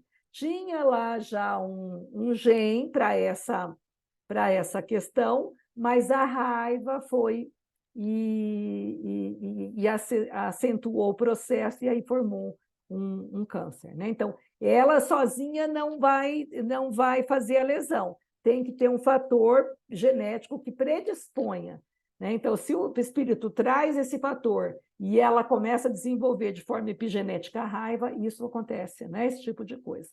Das causas atuais, os fatores temperamentais, então essa pessoa sempre ranzinza, essa pessoa sempre dura, sempre exigente, então uma personalidade obsessiva, por exemplo, né? Que tem que ser tudo milimetricamente certinho, não pode chegar atrasado, não pode errar. Então, ele pode, isso ser um fator epigenético que pode provocar uma lesão, caso haja ali dentro um gene para esse tipo de coisa. Ou educacional, né, que vai gerar nessa criança um complexo de inferioridade, enfim. Gera insegurança psicológica por conflito, e o complexo de inferioridade é atacado e vem o caso agressão. Se a gente pensar no xixi, né, gente, isso aqui é muito comum na escola, aquela criança com enurese, que sempre faz xixi na calça, ela se torna insegura, aí vem, ativa o complexo de inferioridade, aí vem os outros na escola e começam a rir, agredir, jogar pedra, e ela, então, pode ir adoecendo. Percebe como é toda uma influência do meio, né? A culpa, a criança consciente ou inconscientemente espera a punição. Então, ó, ela fez algo que ela considera errado. Aí ela, consciente ou inconsciente, começa a esperar que ela seja punida. Como ela não é punida, ou ela se autopune, negando a felicidade, que são os boicotes internos, ou ela se arma de agressividade e evita aproximação, gerando comportamento estereotipado próprio de um transtorno de comportamento antissocial. Então, ela vai se excluindo, porque lá dentro, inconscientemente, ela acha que ela não deve ser amada, porque ela fez uma coisa que ela acredita que seja errada. Mas é tudo coisa dela, ela pode ser que nem seja algo tão grave assim. Um exemplo típico é luto, né? Então, morre a mãe. Então, a criança pode achar que a mãe morreu porque foi culpa dela. É muito comum da criança achar que a pessoa morreu porque ela é culpada. Aí ela começa num movimento de se boicotar, né? E aí, ou ela se agride, vai para um transtorno de comportamento antissocial, ou ela vai... Então, essa agressividade ou vai ser jogada para fora, no comportamento antissocial, ela briga, ela chuta, né? Ela morde. Então, quantos casos de agressão que é por luto ou por autopunição, que ela acha que ela é ruim, então ela faz isso.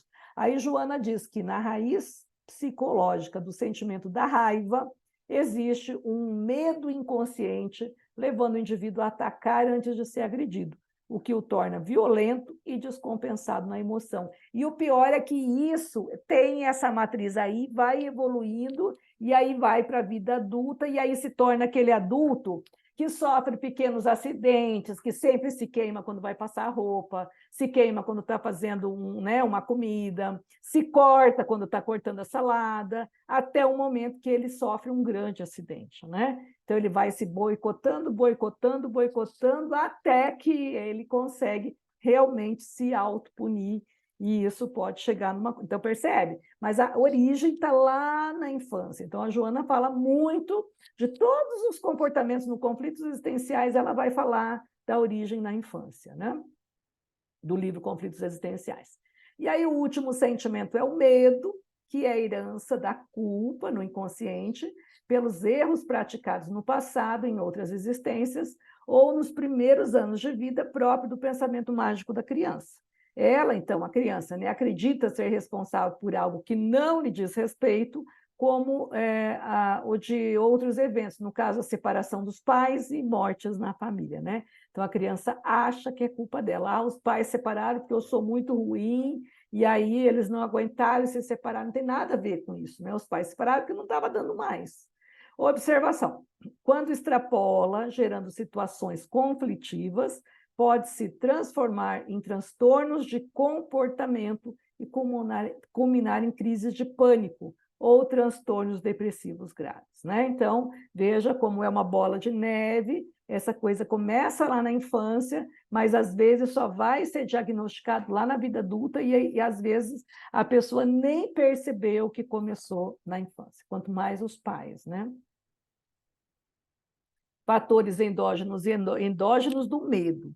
Então, do lado de dentro, nós vamos ter comportamento pretérito, né? Então, coisas de outras encarnações que estão arquivadas no perispírito, instalando no inconsciente as matrizes do medo de ser descoberto. Por observação, pode estar associado aos quadros de obsessão, antigos comparsas ou vítimas do passado. Então, aqui, no medo, pode ter ação de espírito, sim, né? De obsessão. E o exógeno, atitude no lar, relacionamentos familiares agressivos, desrespeitos pela identidade infantil, narrativa apavorante, aquele adulto que conta história de terror, de fantasma, né? Vítima de agressão física ou emocional, violência urbana, injustiça social, impotência diante dos fenômenos da natureza. E aí, Joana, terminando, né? A grande terapia para todos os tipos de medo é do amor. O amor é o antídoto eficaz para a superação do medo e da sua consequente eliminação. Vou fechar aqui para a gente se ver, mas eu só queria retomar aquele mitozinho que eu escrevo no livro, né? Aquele mito é um conto, que é o conto do vaso, né? Então, dizem que na origem dos tempos, todo o bem do mundo estava dentro de um vaso.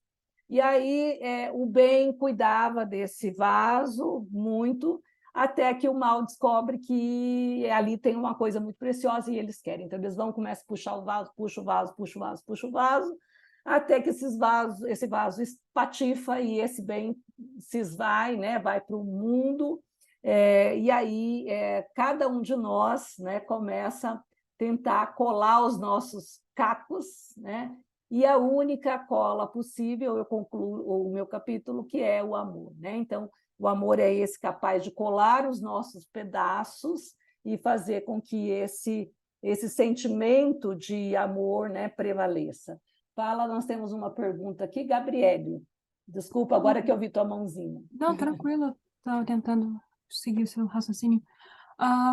Em relação ao medo, e aí você terminou, se é que eu entendi, o que pode desencadear fatores exógenos, agressões tanto físicas ou psicológicas, né? Abusos. E aí você falou que a saída é o amor. Logicamente, a gente precisa de mais tempo para desenvolver isso, mas quando... Porque eu queria entender um pouco mais, porque eu já trouxe isso para minha terapeuta, e ela falou, não, realmente é normal, você não tem que amar a pessoa que fez, né, o abuso em relação a você. Realmente essa pessoa tem uma doença, ela não poderia ter feito isso, e etc e tal. O amor aí seria entender que existem pessoas com problema, sei lá, dificuldades que nessa vida elas cometeram um erro atroz e não desejar ela o mal. Seria isso que você está querendo dizer? Aí entra o auto-amor, né? Tipo assim, ok, eu passei por essa vivência horrível, né? Uma vivência muito grave e que marcou a minha vida, o antes e o depois. E o que é o amor aí? É você trazer para você e fazer esse autocuidado, fazer o que você já faz, vai para a tua terapia e vai trabalhando isso, mas o perdão e o amor não é você ter o mesmo amor por essa pessoa do que você tem por amigo. Não, isso é impossível. Jesus fala num determinado local que é humanamente impossível você ter o amor que você tem por alguém que você ama de uma pessoa que fez um abuso, né? Então, o que é importante para nós? Entender que nesse grau de evolução dessa criatura, ele é a única coisa que ele pôde fazer, e não desejar o mal para ele. Então, só o fato de você não desejar o mal a ele, sabendo que ele equivocou e muito, e que ele não adianta você desejar o mal, ele plantou e ele vai colher, e é da lei, né? E você não ir atrás dele para querer a justiça, isso é o auto-amor. Por compreender que ele, nessa condição, ele fez o que estava dentro da condição dele, mas que você não vai se vingar, né? Pode falar. Na verdade, não, é porque talvez isso seja de interesse total. Eu não estou querendo aqui fazer uma avaliação minha, é porque eu nunca tive raiva, e ela queria provocar raiva, e porque e aí eu não estava entendendo, entendeu? Essa terapeuta eu já não estou mais com ela, estou com outra, e aí eu queria entender, porque às vezes talvez você não bote para fora a sua raiva, então seja talvez necessário você falar, eu não sei, é muito complicado.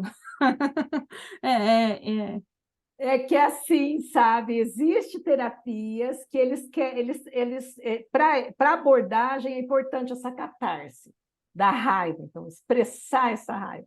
Mas se você já está no momento que você não sente essa raiva, né? Então, de duas coisas, ou ela está reprimida, ou ela ou já houve o perdão, né? Porque sim, você pode ter o teu espírito ter perdoado. Então, independente da forma, se é uma repressão ou não, eu mudaria a abordagem, não estou dizendo que ela é ruim, mas estou dizendo que essa abordagem para você, nesse momento, não tem que ser mudada mesmo, pegar uma outra base, né, de base analítica, de base até psicanalítica, importante, que vai entender a questão do inconsciente.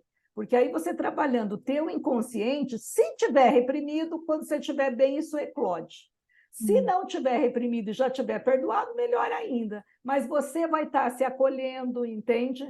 Porque quando a gente estuda, eu acho uma coisa muito bonita da Joana, quando ela trabalha a Deus como relação, né? Eu preciso me relacionar com Deus, e eu me relaciono com Deus na natureza, na vida. O fato de você não sentir raiva, você já está conseguindo vivenciar esse Deus no outro, né? Então, isso é importante. Não, eu sempre tenho um pouco de medo, né, dessas escolas que todo mundo tem que passar por uma catarse assim. Não, a tua pode ser diferente, né? O importante é que você tenha espaço para falar disso, do que sinta, e aí o amor entra no alto amor. Então, eu me amo, houve isso na minha vida, e se Deus é justo, justo há de ser isso. Não é que eu precisava passar por isso, não. Se isso aconteceu, eu posso aprender com isso. Isso é o alto amor. Obrigada, obrigada. Eu que agradeço a tua pergunta, eu acho que é uma pergunta muito importante, muito, muito mesmo, e até agradeço de você ter essa coragem de trazer no sentido de poder ser acolhida, né? Então, o amor, o auto-amor, isso é importantíssimo, né? A gente pensa que não acontece, mas acontece com muitas pessoas, e acho que a gente tem que falar mais e mais. E uma coisa que eu vi aqui na Inglaterra foi de professores de escolas primárias. A quanto que você tem que abrir para a educação sexual? Ah, só quando eles entenderem. Eu falei, não, senhor. Você tem que começar desde bebê, porque você tem que ensinar a criança a ter limites. E eu acho que a gente tem que conversar isso. Não é você ensinar... Isso. É para dizer quais os limites em relação ao outro. E eu acho que com crianças, às vezes você pede assim, beija a tia, beija... Aí eu falo assim, beija se quiser, pelo amor de Deus, não quero que faça nada que você não queira. Porque aí você começa a entender a importância de você respeitar o indivíduo, por mais pequeno que ele seja, né? Eu acho que é isso. Exato. Isso é amor. Você entendeu? Então, quando você pergunta, Gabriele, o que é amor? Isso é amor, né? Então, quando a gente fala dessa questão de que o amor cobre uma multidão de pecado, eu vou ter uma atitude amorosa para comigo, para acolher a minha dor, né? Não é que eu vou lá passar a mão na cabeça do agressor, não. Eu vou entender que ele, com essa condição, eu não devo me aproximar, porque se eu me aproximar, ele pode fazer de novo, percebe? Lógico. Não, ele pode fazer de novo. Então, eu achei libertador quando eu... Você sabe que teve uma época da minha vida que vinha uma intuição assim na minha cabeça, né? Um dia de cada vez. Um dia de cada vez, porque eu sou muito ansiosa, quero fazer tudo uma vez, um dia de cada vez, né? Aí eu achei Jesus dizendo, a cada dia bastam os seus males. Eu falei, nossa, é um dia por vez, né? Então é isso, a cada dia bastam os seus males. Então eu não preciso ficar trazendo mais... Isso é amor, né? Amor para comigo. Eu não vou esperar de mim que eu consigo amar. E isso eu achei Jesus falando também, numa passagem. Ele fala assim, é impossível. Ele usa a palavra impossível. É impossível eu sentir amor por um inimigo. Impossível eu sentir amor. Eu posso sentir, eu posso respeitar, eu posso, né? Não humilhar, eu posso não me vingar, mas eu não consigo, eu não tenho que cobrar de mim que eu vou amar essa pessoa. Inimigo no sentido assim, de uma pessoa que me fez um mal, né? Que fez toda essa questão. Então, isso é auto-amor, é não exigir que eu trate ele melhor e nem me expor até ele, porque se eu me expor, ele pode, né, gerar alguma questão. Obrigada. Eu que agradeço. Fabrício, estamos no nosso tempo. Estamos sim, Adriana, gratidão, ótima exposição. E eu gostaria de convidar a nossa amada Elza Ross para fazer a nossa prece de encerramento. Fabrício, vocês não imaginam o quanto eu amo essas nossas reuniões, só que eu vejo depois, hoje, coincidentemente, eu estou à tarde em casa, que eu deixei outro compromisso que eu tenho esse mesmo horário. Mas, assim, para mim, estou gratificada, viu, Adriana? É uma maravilha te ouvir. É muito gostoso. Esse aprendizado, hoje, como educadora, é muito importante, né? Trabalhar com a criança e entender também, né? Então, vamos todos, em nome de Jesus, de Joana de Ângeles, agradecer essa oportunidade que a gente tem gratuitamente. Basta o nosso interesse, a nossa boa vontade de estar aqui, alguns aí quase meia-noite, eu acredito, dependendo do país. E aqui no Brasil nós estamos com 6 horas da tarde, a hora do anjo. Hoje é o dia da pessoa idosa. E eu fiquei pensando, meu Deus, será que eu sou idosa? Eu não me sinto. Mas quando eu vejo tantos rostinhos novos aqui nesse trabalho, eu me sinto mãe de todos vocês. Então, em nome de Jesus, elevando o nosso pensamento a Deus de infinita bondade, a Maria Santíssima, nossa mãe caridosa, a Joana de Ângeles, que compreende cada um de nós, o nosso esforço, e nos dá tantas lições para colocar em prática, para amenizar as nossas ansiedades, vicissitudes, e podemos realmente trabalhar na seara do Cristo positivamente, despendendo amor e nos auto-iluminando.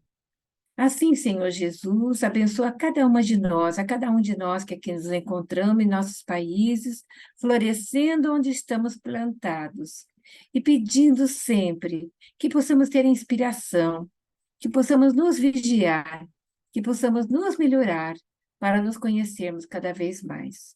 Assim, em nome de Jesus, que as bênçãos do Pai recaiam sobre todos nós, agradecendo a oportunidade e já nos despedindo, nos preparando para o nosso próximo encontro. Gratidão e uma boa noite a todos. Que assim seja. Gratidão, Elza. E, pessoal, então, boa noite a todos e vejo vocês no próximo domingo. Boa noite. Gratidão, Adita Adriana. Boa semana. Muito obrigado. Gratidão. A todos. Obrigada, Adriana. Fabrício. Tchau. Obrigada a Beijo, tchau. todos. Beijo, tchau. Tchau, tchau.